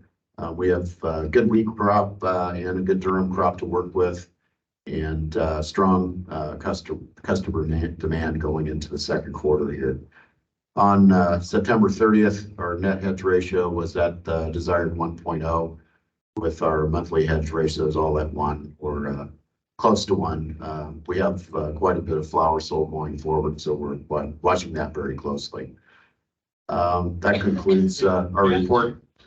Yes. Dan's question. Thank you. Hey, you never have to recover from a good start. You had a great start in Q1. Can you give us a click down on the factors that drove the significant increase in basis gains? Sure. Our grain department's doing a good job of staying close to the market and locking in basis and futures as far ahead, so our salesperson have a good view of where we're at in the markets going forward, and are able to squeeze out that extra penny or two, having better knowledge of where we're at on the markets, I guess, would be the main factor. We have increased our the amount of grain that we're buying direct from farmers. That's always a goal of ours. We're still about 25% from farmers, 75% from elevators, but the more that we can purchase directly from farmers, that helps us with that. Do you have anything else to add to that? No. Do you think if you're sort of crediting some of the effort on the team of being close to the market, is that sustainable and repeatable? Are we doing something different than we've done in the past, or was it some of this was just related to market conditions that weren't part of our control? Sure. Currently, I think it's related more to market conditions. As we watch the current crop come in, we're now looking at higher basis for protein levels. So just the first quarter, we were in a more favorable position. The second quarter, we may see that change as protein starts to tick up and cause the basis to go a little higher. And like Vance said, we are trying to keep that close to home so that we can minimize that risk and make sure that we're capturing everything. But a lot of it is just solely driven by market conditions and the type of wheat and protein levels that are available out there. Thank you. On the buying direct from farmers, have the substantial investments we've made in trying to speed up receiving and reduce the reduce waiting times when loads are coming in directly from farmers, is that helping at all, or we've made all those investments and we're still at the same 25% direct from farmer? No, absolutely. That's helping us. We bring in a couple of new producers almost every week as the word continues to get around that the waiting times are much less here at the mill. We're unloading probably 3 times faster than we did, even 10 years ago. The long lines to unload at the mill were a pretty constant discussion back then, part of the discussion. But essentially, we unload fast enough now where there are virtually no lines. The trucks on, once we get it up and running, you get the first few trucks through the system. The trucks that come in, later than when we start, for the most part, there's virtually no waiting. That's making it a huge difference for us on the truck side. And also on the rail side, we unload our rail cars just that much faster. We get them in and get them out. And that helps us to get back on the trucks and also helps on the truck unloading side in an indirect way. So we're seeing good returns from those projects. Absolutely. Great, thank you. Sure. Happy to answer any other questions on the financials. That concludes my report. If there are none, just on the labor side, how many positions do we have open, and has that been constant? I mean, I know everybody around the state has got a labor shortage, and I know across almost every agency there's positions open. How are you doing at filling the positions at the current rates we're paying? We're still working on it. It's still probably our toughest challenge that we have right now. I think we have 9 openings as of today, and that's been as high as 14 or 15. Also been as low. Maybe 3 months ago, we had it down to 3. So it's a constant battle. We're kind of using all the options we have to try to get good applicants in here. We have hired quite a few people in the last 2 weeks. I think we have 5 people slotted to come in. So either this week or next week. So it seems to be getting maybe a little bit easier as we get into the winter months, but we're definitely focused on that, trying to get all our slots filled. We need that to be efficient, and it reduces overtime as well. So working hard on that. I think my guess would be we'll be back to the 156 by the time we get to Christmas. We're hoping anyway. Great.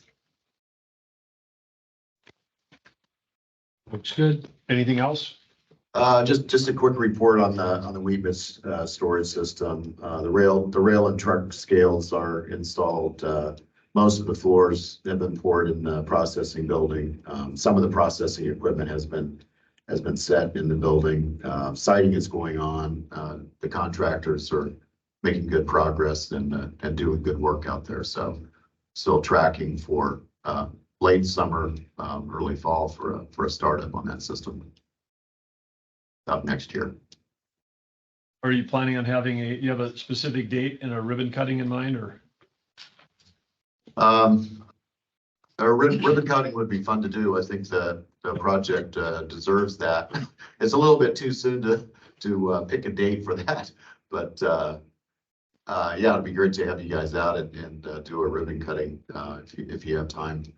We'll keep you posted on progress on that project. It definitely would deserve that, I think. Well, I'm sure. Well, I'm sure. And part of that is not just it's fun for us, but it's also helps the citizens in the state and the customers and the farmers know that we're making capital investments that can help advance the mission of the mill. And so that kind of visibility, press visibility, is always good too. So as you get closer, think about trying to plug that in. Maybe we can tie it into into the meeting schedule that we approved for the year too, something like that. We'll do. I think the timing could be good for that late fall meeting. So we'll watch for that. It would be good for us. we're excited about completing it, too, because once we get the old system shut down, it gives us room for further storage and load out projects and other things that we want to do in the future. So we look forward to talking about that as well. Super. Any other questions for Vance or Kathy? Hearing none, congrats on the great first quarter. Thank you very much. Thank Thanks you. for the time. Happy Halloween. We love your costumes. Happy Halloween. Yes.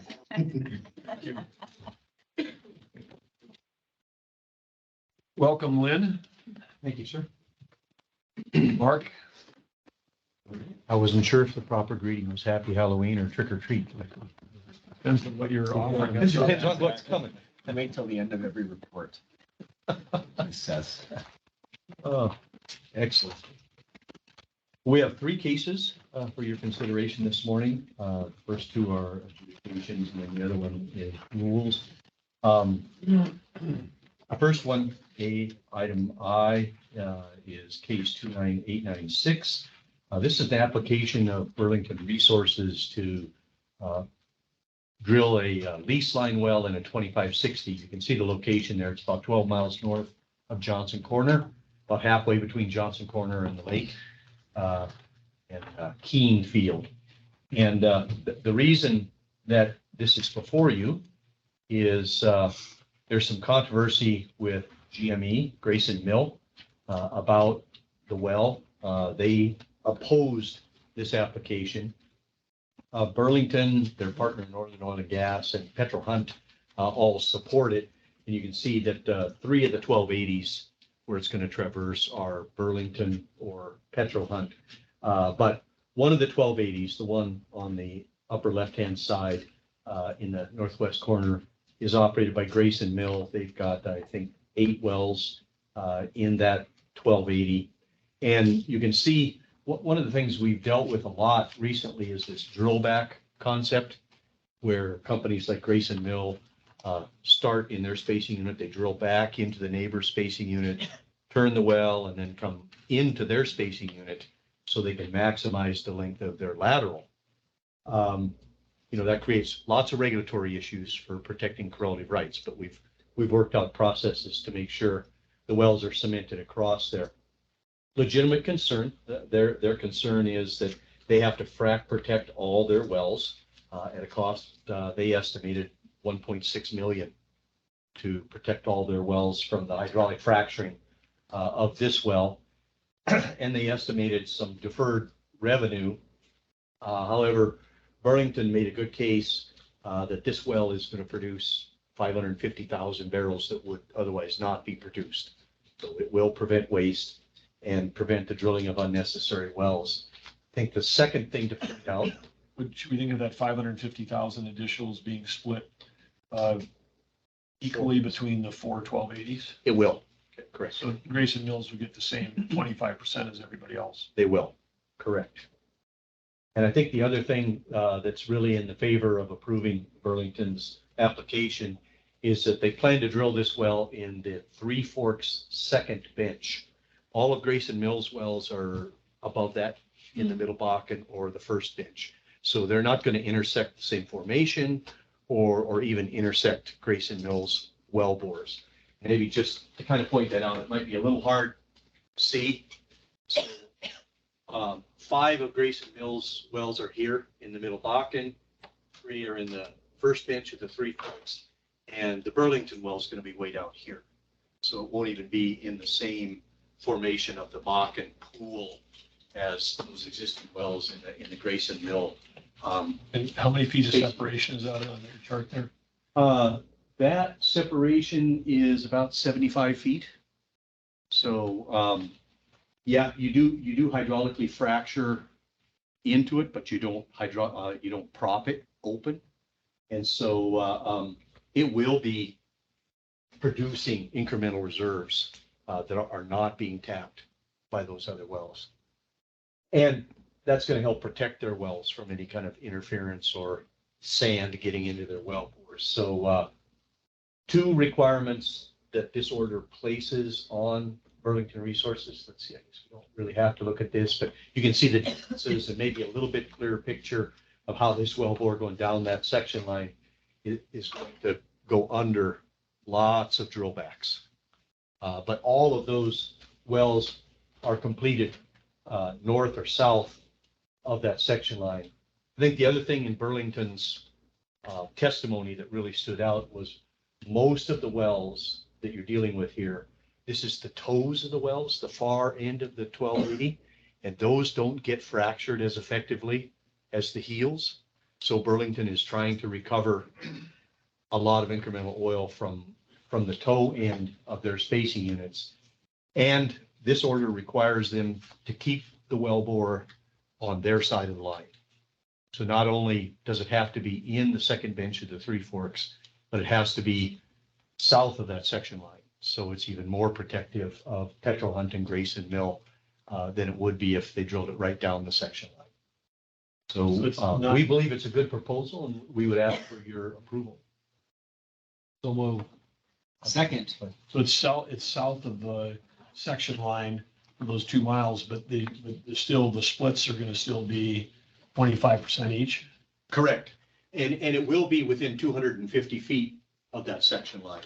So it'll be close enough that the hydraulic fractures will cross the section line.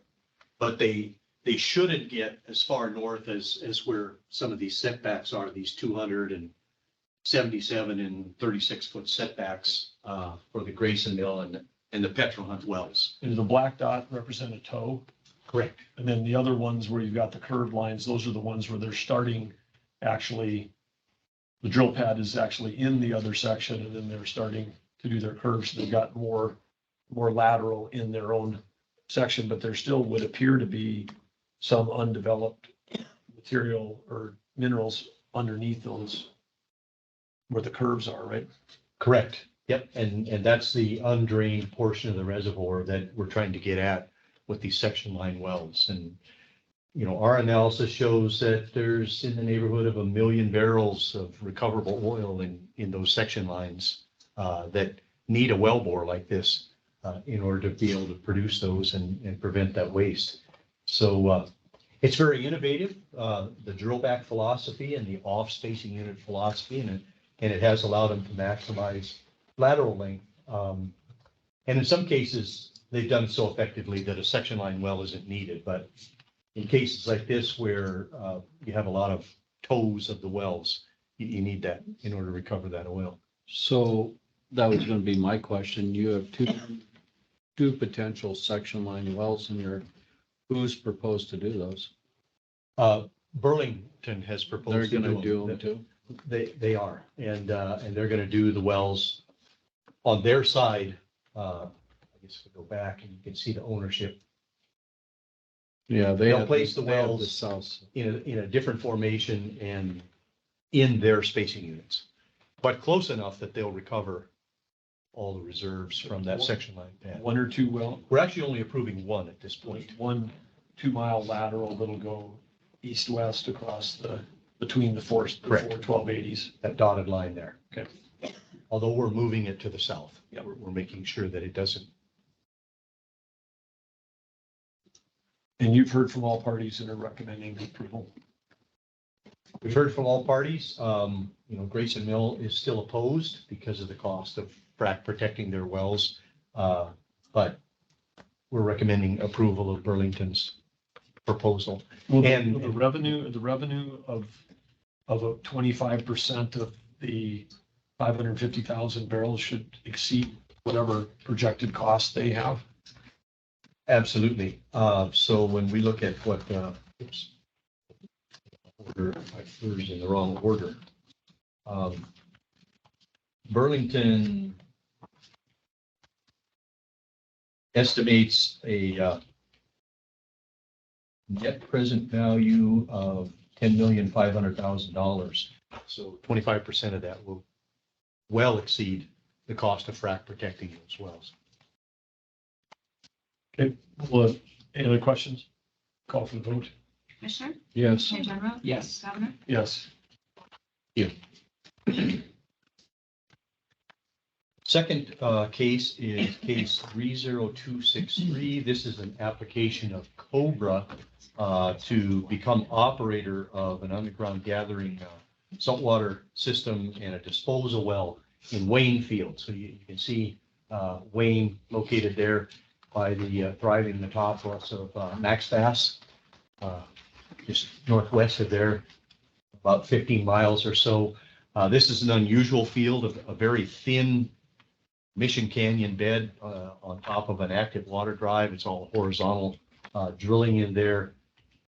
Originally, a company named Mimir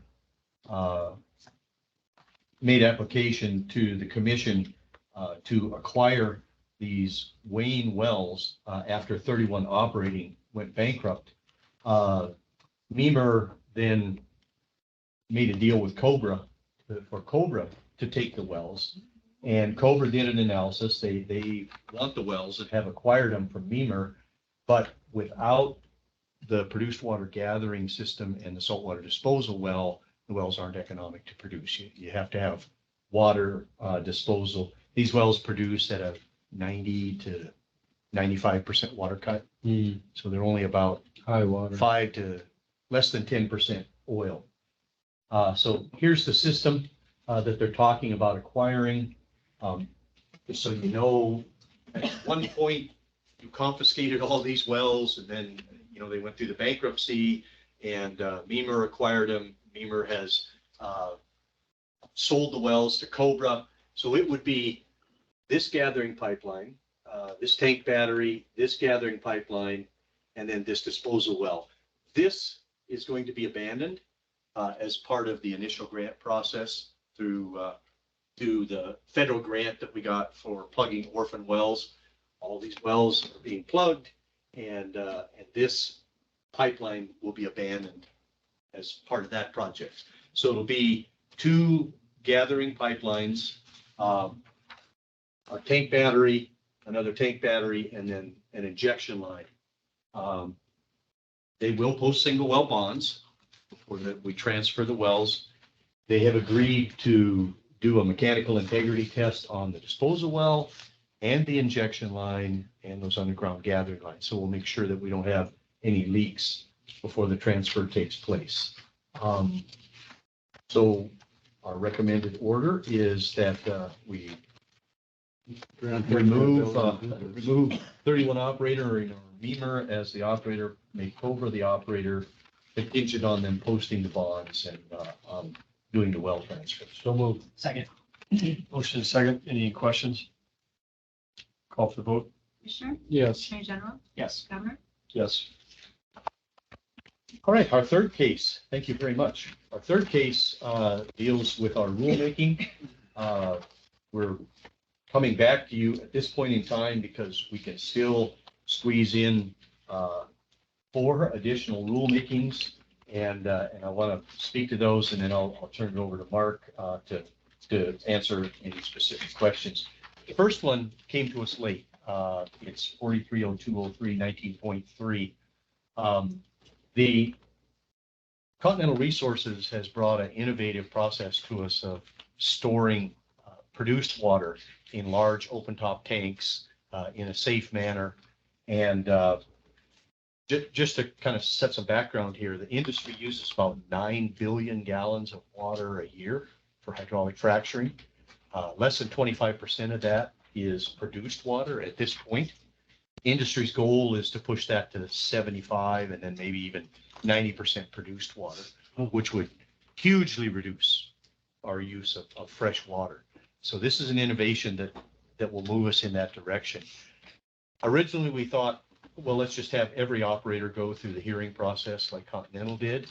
But if we want to really push this innovation forward and promote it to industry, we need a rule that everybody can look at and know how to get there. And so this came to us late. It came to us in the comment period. We had not opened this up for amendment, but we want to.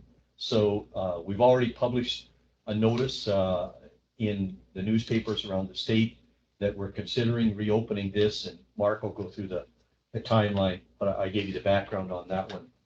430208, this is a great opportunity for red tape reduction. So we discovered since we were going to do 19.3 and a couple of other rules that we discovered in Bruce's stack of stuff, we discovered that there was an incorrect century code site on our 430208, which is stripper well certifications. We thought legislative council could just do an error correction. They said, no, you have to publish it and go through the whole rulemaking process just to change the century code site. So this is something we can work on in the future. That's a whole bunch of red tape for changing 5 letters at the bottom of a rule. So that's something for us to consider. But since we're in the rulemaking, we'll do that. 430210, there were some century code changes to the certification for secondary recovery that we need to incorporate into our rules. And 430215 would implement the same kind of rulemaking. When we took a look at this and we realized that the re-stimulation tax incentive was put in place this last legislative session, we felt like we needed to give industry guidance on how to achieve that tax incentive, because it's not easy. There's a lot of timing things, a lot of things go on with the tax department, and so we're implementing the same kind of rule that we have for secondary and tertiary recovery for the re-stimulation tax incentive, so that industry's got the guidance it needs to get with the re-stimulation projects.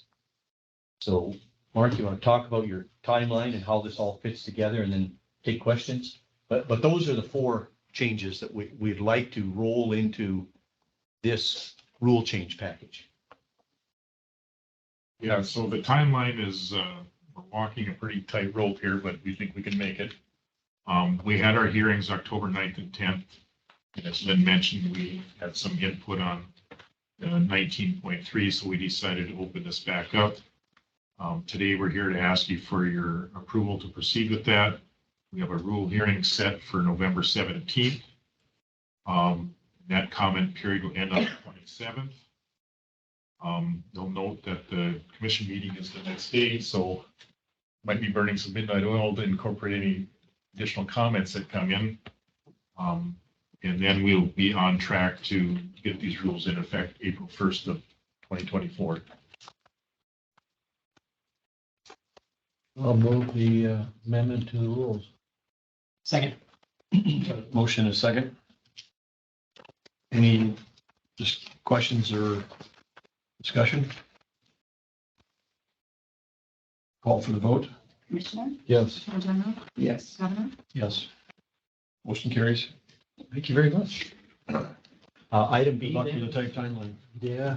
Yeah, so it's a very tight timeline, but we really do try to push these innovations forward as quick as they come to us. It's just amazing what industry has been coming up with to improve their efficiency and reduce their freshwater use and get flaring under control. So item B is quarterly report. This will be Mark's first time doing a quarterly report. It's been quite the interesting journey to get this first one together, as Reese and Karen have seen. But I think I got it done. So the first page of the report is the general statistics, comparing 5 quarters. You can see back 1 year.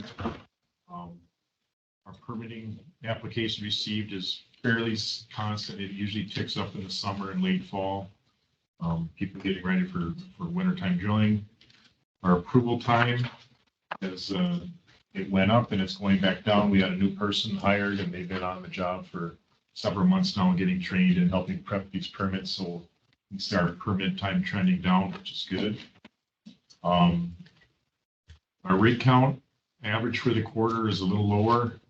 There's been a lot of mergers, and as the governor, there's a lot of workforce issues out there that cover every industry in our state, including state government. Under the well count, I'd like to point out that the The rigs are drilling an average of 2.3 wells per month now. It's about average about 13 and a half days, and some of those wells are 3-mile horizontal laterals. So the technology innovation keeps driving those days down. Under the production area, it's interesting to note that second quarter 2022 to second quarter 2023, oil production is up 12%. The gas is up 15%. But if you look at quarter one to quarter two, those percentages are flipped a little bit, where the oil is 8.4% and the gas is 7.8%. And that's attributable to industry stepping out into what we call the tier 2 areas, where the GORs aren't as high, so there's not quite as much gas production or the Bakken. So that's an interesting trend. Price, second quarter was lower, trending down, but I'll note that in August, the average North Dakota price is back up to $76.56. Gas price is pretty dismal. It's down to an average of $1.72 in the second quarter. There's an oversupply of gas in the Midwest, which is partially driving that. Inspections, we continue to do a lot of inspections. You can see there are roughly 40,000 inspections in the quarter. We try to get to our rigs every week, and you can see we're achieving that. We try to get to our UIC wells once a month. We're a little short on that, but that's a good percentage. Problems are generally resolved verbally within the first 30 days. You can see the funds. We have a healthy fund balance in all of our funds. Take questions now or wait till the end, or? Any questions? Yeah, keep going. Okay. The next slide is the picture of our gas volumes. You can see the top dotted line that reflects that GOR coming down a little bit, which then reduces the amount of gas that we're producing. Flaring, trending down, staying pretty steady. That's a very good trend. The next page is our gas plant, and we just started getting to our annual meeting with the gas plant operators. We've had one meeting so far. That was for that Sanderson Outrigger energy plant up in west of Williston. Their volumes are increasing. You can see that they're at 95 million cubic feet a day at the end of June. Today, they're at 115 MCF per day, and they expect to get to 150 by the end of 2023. They take a lot of gas from Cord and XTO. And they have an interconnect with MPLX that's bringing in roughly 3 to 45 million cubic feet a day in that plant. So they're excited. Their capacity or their production is growing. They expect it to keep increasing. The pipeline that delivers gas to this plant has a rated nameplate capacity of 450 million cubic feet a day. So they have room to grow.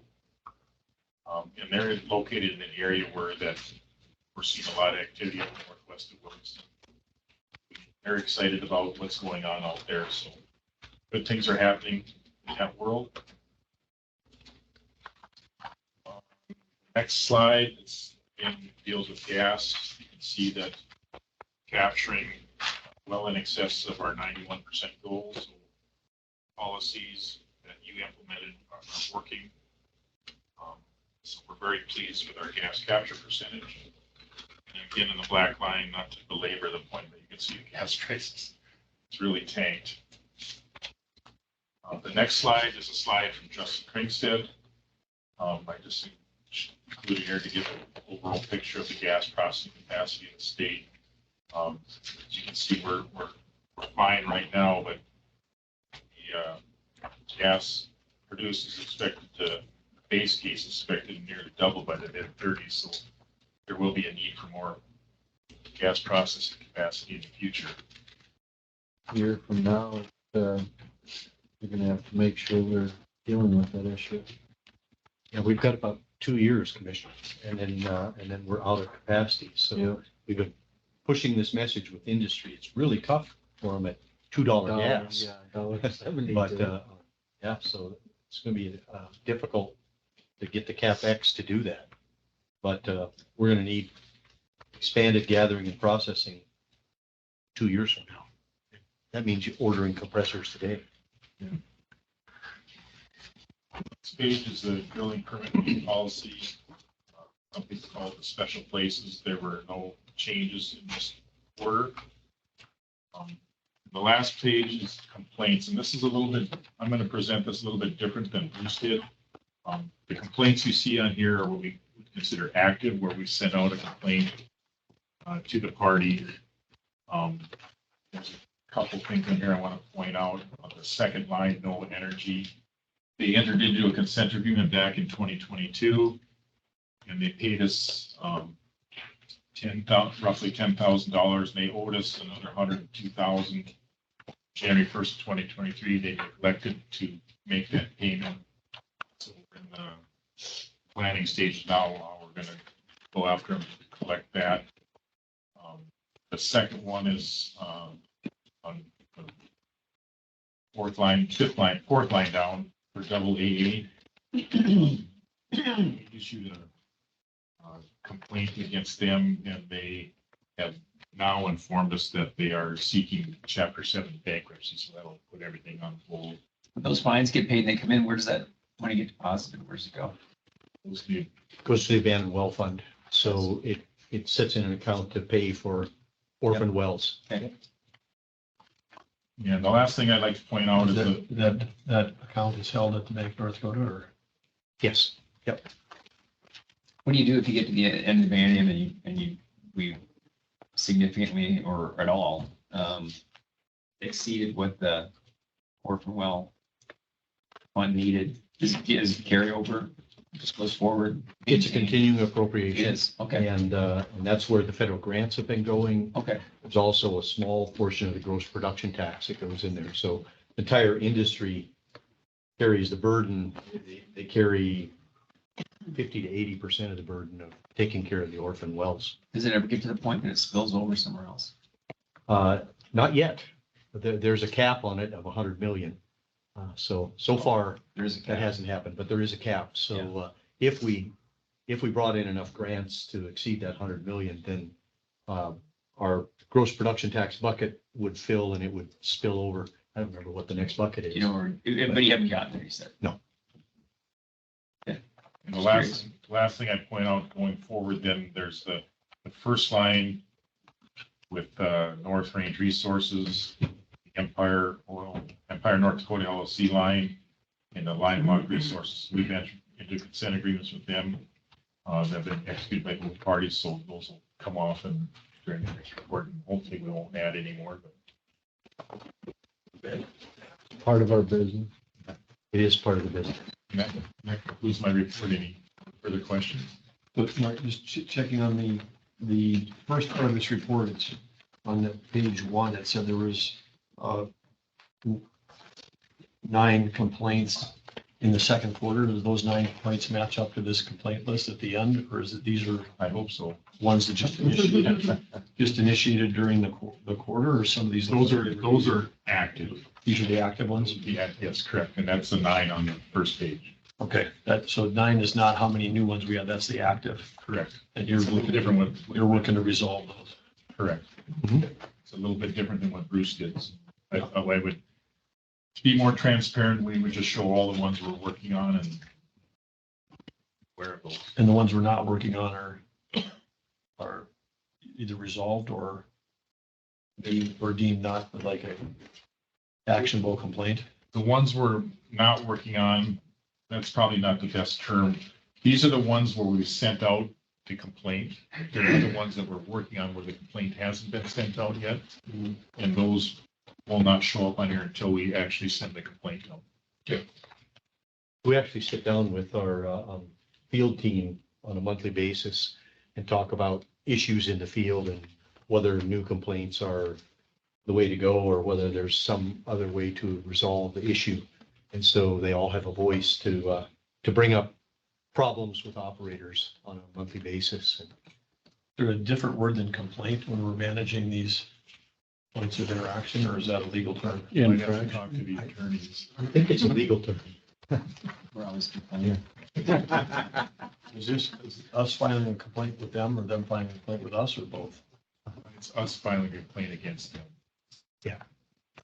Is there, And they, once we file a complaint, that doesn't mean that it has to end up,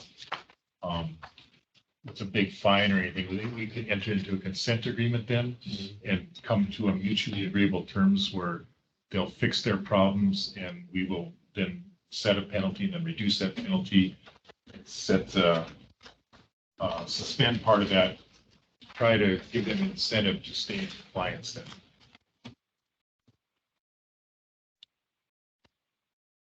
so it sounds like you're working on a workflow and a set of procedures to manage our complaint processes, make it more transparent, more efficient. Correct. Okay, super. Any other questions?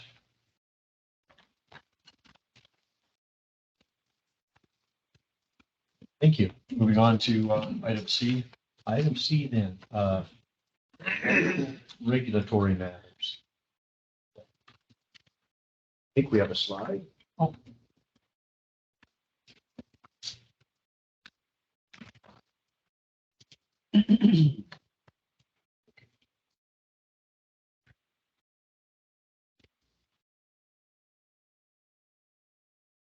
So, that's the right one? That's the legal update. There we go. Federal regulatory matters. I can't read it on the slide up there.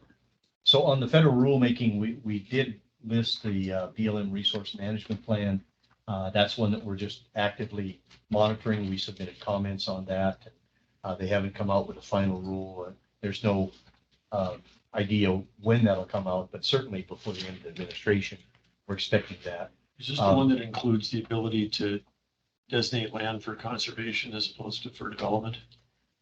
That's actually an additional rulemaking. So there's a pattern here. We've begun referring to it as the federal swarm because these things appear in multiple rulemakings. So the resource management plan is the one where most of Western North Dakota was termed as low priority, low opportunity for oil and gas drilling. Anything outside the Bakken, if you recall, was not even included as potential for development. And we've commented to oppose that. And this resource management plan would shift priorities towards recreation and conservation. So that's one place where they're doing it. They also have a conservation rule, which would reorder the priorities from multiple use management to putting conservation at the top. That would be the top use of the land, pushing livestock and oil and gas development and industry off the land. So it would reorder the priorities, and conservation isn't even part of the FLIPA, the Federal Land Management Act. So the rule is not even consistent with the federal statutes. So that's a second approach that they're taking to it. First quarter of next year, we're expecting the venting and flaring rule to come back, and that'll be another place where they're approaching it. And so it's just a continuous, and these things overlap in multiple areas. Some of the most objectionable terms to North Dakota appear in 5 or 6 rulemakings, hoping that they get through in one of them. So we're spending $100,000, $150,000 per rulemaking to go through them with a fine-tooth comb, the right comments that give us a legal standing to litigate if they push one of these things through. The litigation will be more expensive than that, but we're making sure that we're all eyes on them, from water resources to Department of Mineral Resources, looking at every aspect of the rules. John's done a great job of keeping us all on task on that, helping with that. So greatly appreciated, but it's an all of state government effort to look at these things and ferret out where they're overlapping and duplicating these harmful provisions to the state of North Dakota and make sure that we comment on all of them. So doing the same thing, because we're seeing in ag environment, they're trying to wrap everything together and they take different approaches with almost the same language or just a different approach, and it's scary as hell. Because if they get one thing through, they got us. We'd have to sue them. And it isn't really the word conservation. I mean, they're using the word conservation, but it actually means preservation because Precisely. they're They're actually redefining it. exactly, they're not, I mean, conservation could include, sustainable harvesting of timber. It could include sustainable grassland and grazing. I mean, it could, that's what conservation always meant, was sustainability, but for the benefit and the use of the American people. What they're talking about is preservation, which is you can't set foot on it, you can't cut a tree, you can't develop minerals, we can't, we're gonna turn all these places into monuments that are happening, which are restricting, mineral development. I mean, we have 93 nuclear plants in this country. We're buying our uranium from Russia. I mean, there's no uranium left in our country. I mean, rare earth minerals. I mean, this swarm is a great word, Lynn, and what you guys are talking about, but it's an attack on U.S. ag and U.S. energy, and it's coordinated. And Absolutely. to the point about multi-use, I hear that quite a bit when dealing with the Fed. And it goes back to yours about preservation. They're putting conservation or multi-use at the top of the list, which means the public access, and it removes every other element out of the equation in our economy. So food security, energy security, go down the tubes. And last time I checked, we have a federal deficit. So if you actually wanted to solve the federal deficit, you'd actually be doing income generating activities on federal lands as opposed to killing all income generating activities. I mean, it compounds another problem, which is the debt and the interest. It's so bad though, people look at it and say, if you can't offset it dramatically with some move, then it's not worth doing because the debt's so high. It just seems like it's a matter of scale. It's not going to make a squat of difference if you bring in a few $1 million here and there. They don't. I mean, you're right. I mean, obviously, the overall policy, but I hear that all the time as you watch the politics of this country. Some of us watch it, some of us are engaged in it, and so. But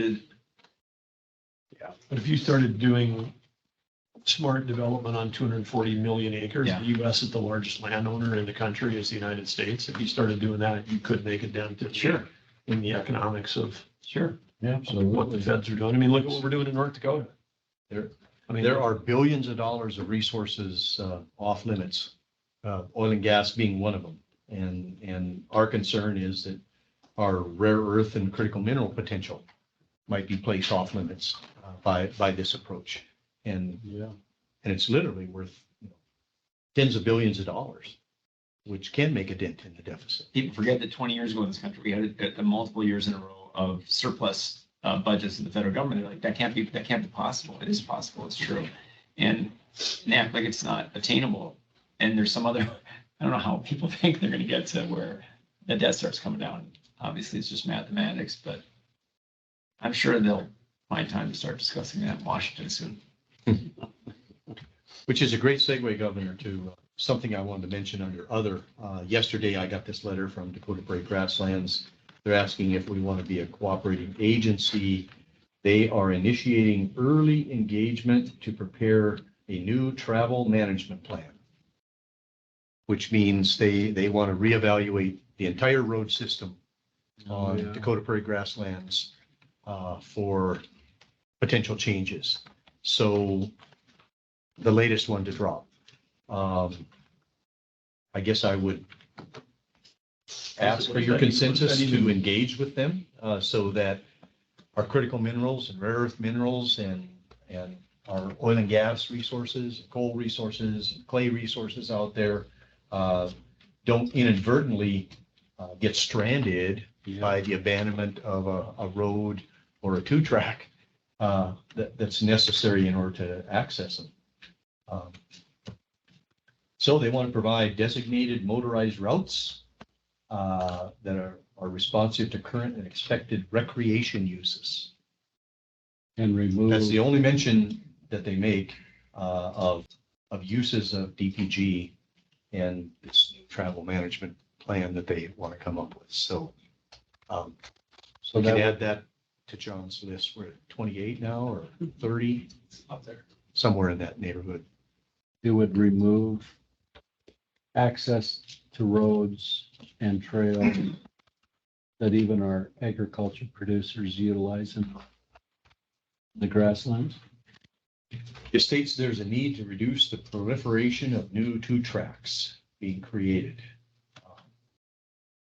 Road proliferation is affecting the intermingled private lands.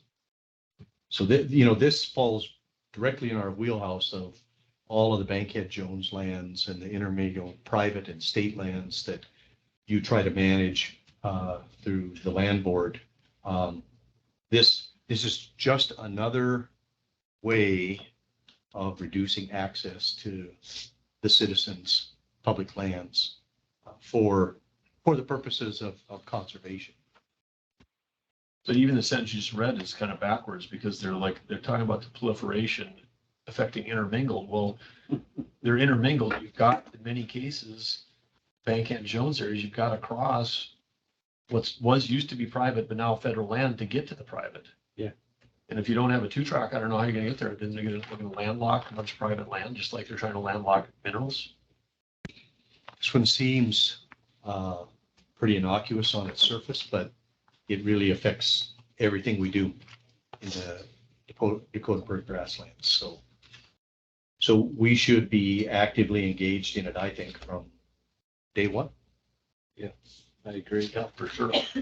Their timeline is during the late fall and winter of 23-24.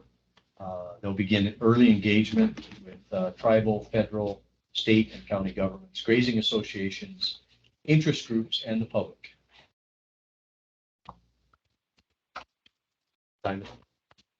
You just appears to be broad support from the commission. Thank you. I wanted that before I committed resources to meeting with these. Let's support it. One walked out of the room. Let the record show. Yeah. Just kidding for those who are listening in. So I'm ready to move on to the legal update, if y'all are. Okay, you covered everything under the I think so. There's a thing flaring, presidential executive order. You said anything you want to say on all that under. Yes, sir. Right. Okay. Moving on to the still in open session, the legal update. We've got Matt and Phil here. If you guys want to join us, please. Gentlemen, for the Northwest landowners, this is the forest-based litigation. The only significant update from last meeting is since then, the Farm Bureau has moved to intervene as a plaintiff. We have opposed that intervention on the ground that it's untimely and will disrupt the schedule that the court has put in place. And we are waiting for the court's decision on whether they will allow the Farm Bureau to intervene. And if they do, it may push back our summary judgment schedule, which is currently scheduled for briefs to be submitted in December. When do you expect a decision on that? I mean, there's not, yeah, okay. Yeah. In which they were intervening on which side do we think? As a plaintiff. They're intervening on the plaintiff side, challenging the the constitutionality of amalgamation. So they joined Northwest Landowners? Correct. They join the same side, yes. Wow. Making Because they don't want their members to get large checks for CO2 storage, or? Apparently not. And that's what happens when they're on the radio every morning. So yeah, they don't want their Farm Bureau members to get checks for right-of-way payments or for carbon storage. Wow. But other than that, the case continues to move along, and like I said, summary judgment briefing is due in December.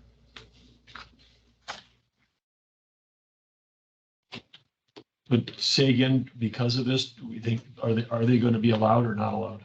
I wouldn't want to predict what the court will decide, but if the court does decide to grant the intervention, we will argue we need more time for discovery on Farm Bureau to establish if they actually have members who are impacted. And doing that will likely require pushing back the schedule. Well, and certainly we can find Farm Bureau members who would benefit. That part will be easy. I suspect we could. But we should make sure that if they are allowed to intervene, then we should make sure that we're making that case. But other than that, I have no further updates. Okay. On the second item, Liberty versus NDIC, briefing's complete. We just have a decision pending. No activity there. The third item is NDIC versus Department of Interior on the quarterly federal lease sales. Excuse me. There was a status hearing a week ago yesterday in Grand Forks in Judge Trainer's court. We pushed the idea that their status reports are still inadequate. They're still using the 3-year cutoff to ignore about 56% of all the notices of intent that have been filed in the last 10 years. Just one other point, Judge Trainer was really scratching his head. I guess our second point is that BLM claims they have full authority and responsibility over this process. And yet when they send notice of intent or an application to lease lands out to a surface management agency, they lose control and have no control over what that surface management agency is. Our point is to Judge Trainer that no, they're still in control. They need to be monitoring what's happening at that surface management agency. And a great example was something they submitted in their own testimony where they sent some nominations to Dakota Prairie Grasslands in 2013 and got their first response in 2023 that the Forest Service was just evaluating these 10-year-old nominations. And Judge Trainer was pretty unhappy with a process where they couldn't document any communication with the Surface Management Agency for 10 years. So that they just sent it out and then walked away, and they had no documentation of what even prompted the response 10 years later. We think it's this lawsuit, but anyway, we're waiting for a new court order to come out of this, out of Judge Trainer, but we think he's going to continue to tighten the oversight and supervision of BLM on these matters because, it's helping us prepare the landscape for if we have to litigate the leasing rule and the resource management plan and all these other rules. So It's frustrating at times going through this, and I had an exchange with folks. You might have been on there. Mr. Seavey? Yeah, but you may have been on there too, I think, on the email the other day. And it made it sound like I was frustrated with the complete lack of progress. And that wasn't it at all, but it's remarkable to me that an administration continues to, obviously drag their feet. It's not sufficient progress. They're making progress though. And I think the litigation has gained, I don't want to term it significant or not significant. There's been progress, obviously, but it is quite something. They're intransigent. It's remarkable to see them refuse to bring witnesses to these status hearings, to continue to push back on the fact that they don't think Judge Trainer has jurisdiction over these surface management agencies because they weren't named in the suit. It is remarkable, the amount of foot dragging and pushback that we're getting. I think it's picking up steam. The folks in the Gulf of Mexico have sort of modeled their new lawsuit about the lack of leasing down there after what we've done. So again, it's not easy to be at the tip of the spear, but yeah, we have to keep pressing this issue. It is progressing, but I mean, it seems kind of like pushing a gel. It seems like they find another way around all the time, and we appreciate that the funding that's available to keep it going because it's not inexpensive, obviously. Correct. But it's worthwhile, and glad to hear that New Mexico can ride the surf behind the wave or whatever they call that. They certainly are, aren't they? Well, it's good. Any other updates on litigation? No, sir. Bill, Matt, anything to add?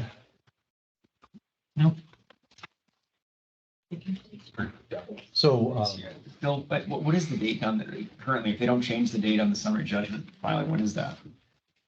December. Remember? I don't want to misspeak. I think it's December 12th. Oh, you know what, I do have it in here. Yeah, it is the 12th. Okay. This is all you need for planning purposes right here. There's certain things I write down, and I was wondering, it's the 12th. and we've been working on a declaration. It'll be ready if they don't change the date. Yeah. Appreciate Phil's work. Keeps me on task, even when I'm in Utah, he's emailing me. No.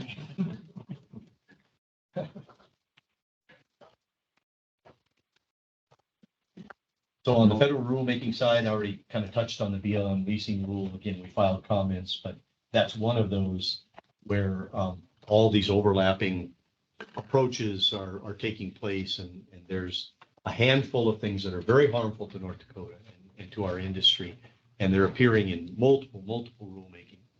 So we have to touch them in every one of them, because if it gets through in one rulemaking, then it's game over. That brings us to DAPL EIS. Welcome, John. Glad to be here. Governor, commission members, just want to give you an update on the DAPL draft environmental impact statement that is currently open for comment.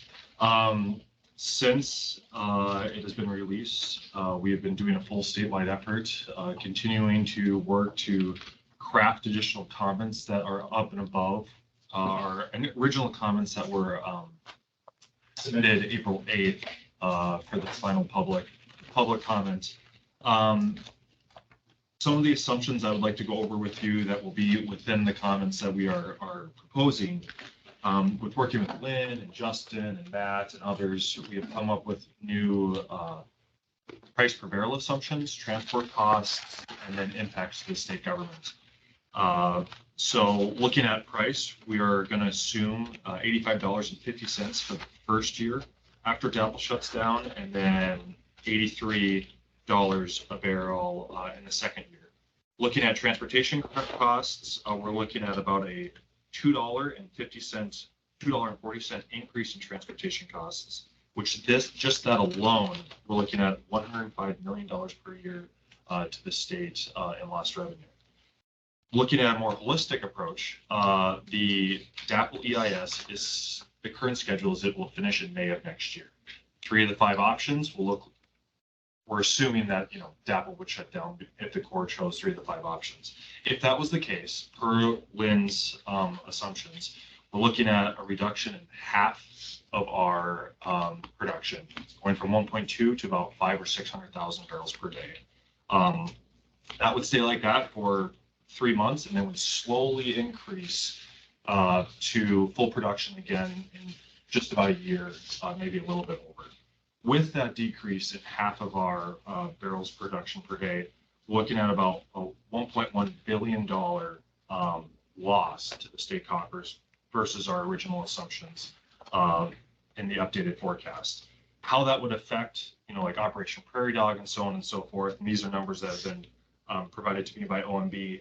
Cities and county allocation would be $153 million. The tribal allocation would be $149 million. The legacy fund would be $300 million. Less. These are all negatives. Yep. Foundation Aid Stabilization Fund, $49 million. Common Schools Trust Fund, $49 million. Resources Trust Fund, $100 million. And the SIF bucket, $350 million, for a total of $1.1 billion. So we continue to work on our comments. We're going to probably have 6 or 7 declarations by different state agencies showing the harm that would happen if DAPL was shut down. As you're aware, tomorrow, the 1st and the 2nd, there will be a public hearing here in Bismarck that we plan on being in attendance at, and we'll continue to move forward. One last thing that we believe will be happening is on November 3rd, there will be an amended notice to the docket, and it looks like there will be an extension granted for this. So we're looking at December 13th now as the final deadline. We still have to get confirmation of that. That was just happening all this morning, but that's what we're looking at. So we'll be able to use that time to continue to own it. That doesn't even address if they did an economic analysis on the rest of the economy or on agriculture, because there's about 5 places in agriculture going to get hit because of an energy issue in transportation. And rising costs for train transportation for this will be one of That'd the be another immediate impact, because all The shift to rail transportation would pretty much take over North Dakota's rail system. If it was necessary to move that 600,000 barrels a day by rail, and that's essentially the only other alternative. But in food security, it's tied back to the production, transportation, and the processing, and then wholesaling. That whole system gets turned on its ear, and it's just so damaging to the consumer, to the public. It's just being short-sighted and self-centered.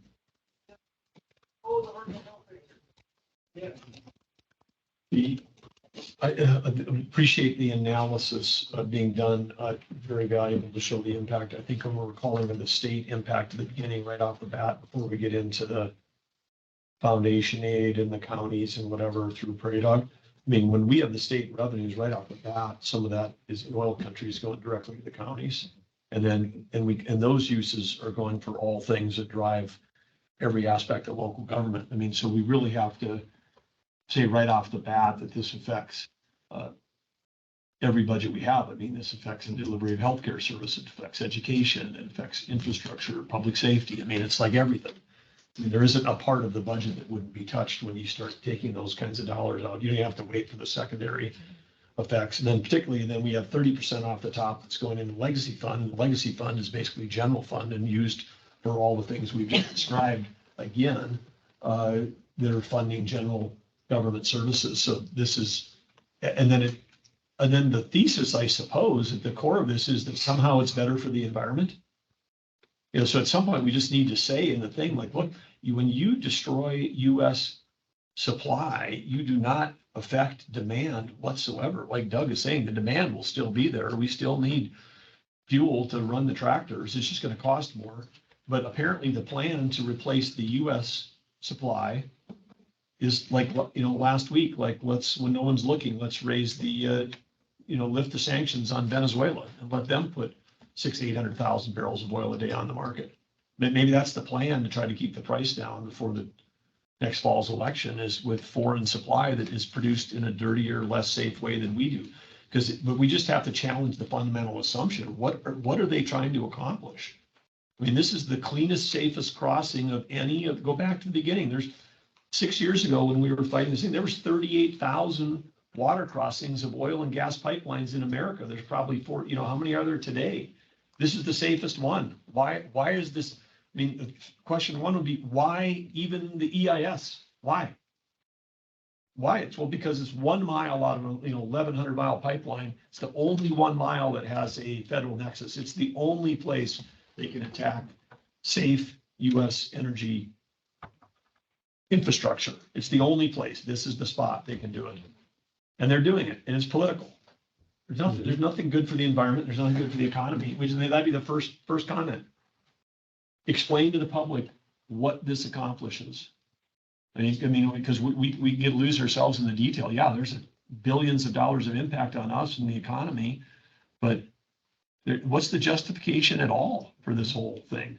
I don't see it. And they've never made the case of why they are. I mean, I guess the implication, because it has the word environmental, is that somehow there's some environmental threat to this. And then understand, this is a legal product moving through a legally permitted and legally built piece of infrastructure, right? I mean, if you can get away with shutting something this down with, rulemaking and EISs, then you could come into any private developer. Yeah. Private developers, what, you want to build a hotel, a subdivision, you want to build whatever. Oh, no, I'm gonna unleash, weaponize the federal agencies to come after you, and we're gonna shut this thing down. I mean, even Keystone XL was, what's the legal basis for being able to shut down, private infrastructure? I mean, that's a question somebody could ask a court, because I don't see where that came from. Well, anyway, it's a,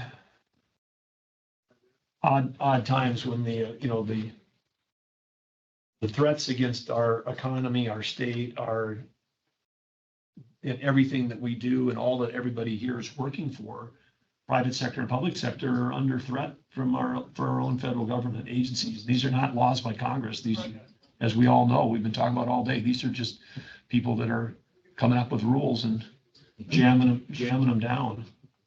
And guess what? The states created the federal government. They don't get to Bigfoot us, and we should just keep pushing back and pushing back and pushing back. I see overall where we're protecting the citizens in this country by our stand against it, simply because who's the first ones to be hurt and harmed? Going to be the economically and socially disadvantaged in this country.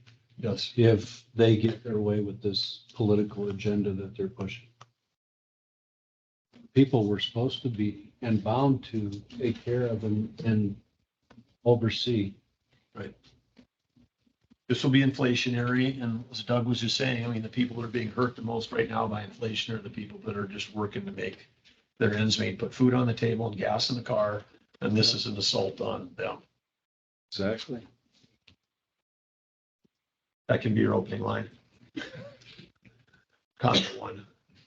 Stop attacking Americans. I mean, it's not making the world cleaner or safer environmentally. I mean, if that's the fundamental, if that's the premise is false, and then the whole argument should fall apart from there. Mm-hmm. Show us how this makes the environment cleaner or safer by having Venezuela produce our oil. Yep. Okay, well, keep driving. I mean, I'm glad we have the whole of government here, but I mean, this is climate change isn't the existential threat to America. It's the climate change policies are the things that are the actual existential threat, because we're actually worsening the problem with all of this stuff that's happening, because it's not helping. Exactly. There's no EPA in Venezuela. I mean, you think anybody's doing it cleaner, better, and safer than we are here in North Dakota? I don't know. We know Russia's not. We know they're not doing it in the Middle East.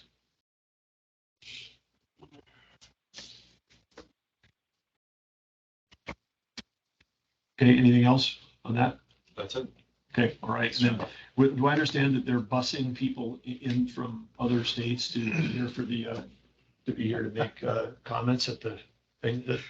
We've heard that. Oh, they bust them in for the original protest. They bust them in for a government-sponsored protest, which is kind of what this is. Or, it's a protest forum sponsored by taxpayer dollars. Tomorrow, 6 p.m. All right. Anything else, Lynn? No, sir. Okay. Thank you.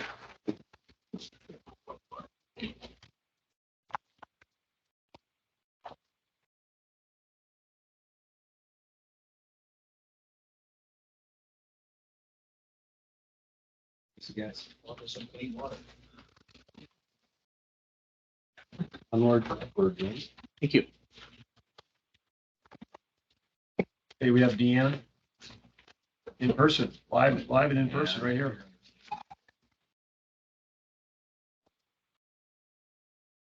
you at least sit in front of one of those pictures so we're get a nice backdrop for you.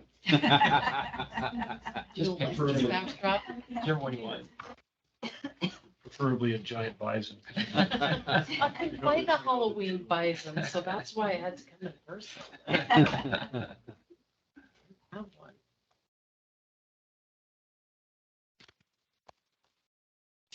Okay, take first building authority audit. Mindy is here to present the audit of the building. Welcome. Good morning. Can you hear me okay? Sure can. Yep. Okay, sounds good. I'll keep this short and sweet for you. The building authority overall, it was pretty limited activity this last year. It was actually down quite a bit from last year. So I believe you do have a copy of the financials, but overall everything was pretty comparable year over year. Our objective of an audit is to express an opinion on the financials. Similar to other state agencies, we expressed an unmodified opinion, which is the highest level of assurance that we can provide on the financials and that they are properly in accordance with GAAP. In addition to conducting our audit in accordance with government auditing standards, we also have a separate report further back in the report where we give an opinion if there were any kind of deficiencies that we noted. And similar to the financials, this is an unmodified opinion. And so overall, a good audit, no issues this year. So that's all I have unless you have any questions. No, thank you, Mindy, and again, thank you and your team for doing the work, and Deanne, congrats on another clean audit. Thanks. Thank you for joining us.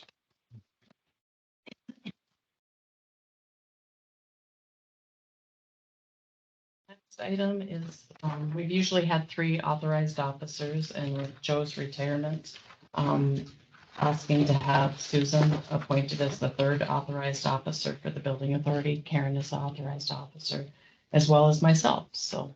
So move. Second. Motion second, we'll call for the vote. Commissioner? Yes. Attorney General? Yes. Yes. Motion carries. Any other business? That would be all for building authority, probably for the year. All right. Okay, and then sliding right into. Okay, for the Public Finance Authority, we have one loan for your approval. The city of Fargo has a $6.4 million loan. This loan is for their the filters at their water treatment plant. They need to rehabilitate the existing filters, and then they're going to install some sand and granular activated carbon media. And don't ask me any more about those filters. I've told you all I know. Looks like the Attorney General maybe can tell us more about the filters, though. Yes. My dad was an engineer, so just ask me anything. Okay. Anyhow, the good part about this project is, though, it is eligible for 75% loan forgiveness. This falls under the emerging contaminants bucket of bipartisan infrastructure law money that the SRF program receives. So the emerging contaminant money on the clean water and drinking water side is a little bit, not totally challenging, but a little bit challenging. So we were thankful that Fargo had a project here that this will keep the PFAS and PFOA from going into the drinking water system. So that's why they're eligible for this loan forgiveness of 75%. And they also, when we were talking about this loan forgiveness, have indicated that they will take our lead service line money, which I've expressed to you that we were having trouble finding anybody to take that. And the good part about that is that if they've indicated they take about $24 million of lead service line money, which will allow us to apply for the next grant, which will allow us to access some set-aside money, which will allow more of our smaller communities to get their inventories done. Oh, sure. So that's going to be a huge help. Fargo is our largest borrower under our SRF, so it's really helpful to have them, being able to use this money, because otherwise we were looking at having probably to send this lead service line money to other states. Curious why people are so reluctant to get rid of lead service lines. It's not reluctant to, it's kind of a cart before the horse thing. The inventories aren't due until October 2024. So we have a lot of communities that don't know what they have. Yeah. And so, we have all these small communities that need to get these inventories done. Yeah. And so we could access that first grant, and we had to show that we had that all committed. Right. And we didn't have that. And with Fargo potentially taking all of that. Fargo to the rescue. Yes. So that will be helpful. But anyhow, sorry to Yeah. dive off there, but this loan here is, again, them being able to use some of that money that we were not positive we would have a use for it. We have not found a whole lot of PFAS and PFOA, but they'll be able to use this. It's a 30-year loan and they'll have 75% loan forgiveness. And based on the review of their financial, the advisory committee has recommended approval of this loan. So moved. Second. A motion and a second. We'll call for the vote. Attorney General, Yes. Commissioner, Yes. Governor, Yes. Motion carries. And then the other item on the agenda is a memo for the city of Berthold. At our September advisory committee meeting, there was a clean water application for $1,050,000 and a drinking water application for $731,000.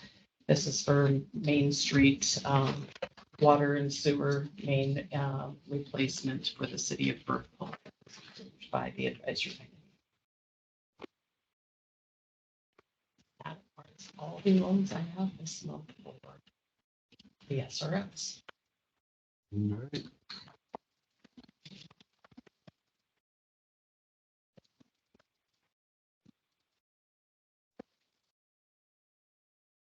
Happy Halloween. You expecting a lot of pictures? If I was thinking this morning, I would have brought you guys each a trick or treat bag, because I have a feeling of 0. That's chilly. Yes, very much so. Thank Thank you, you. Deanna. Thank All you. right. Karen Reese, any other business from the office?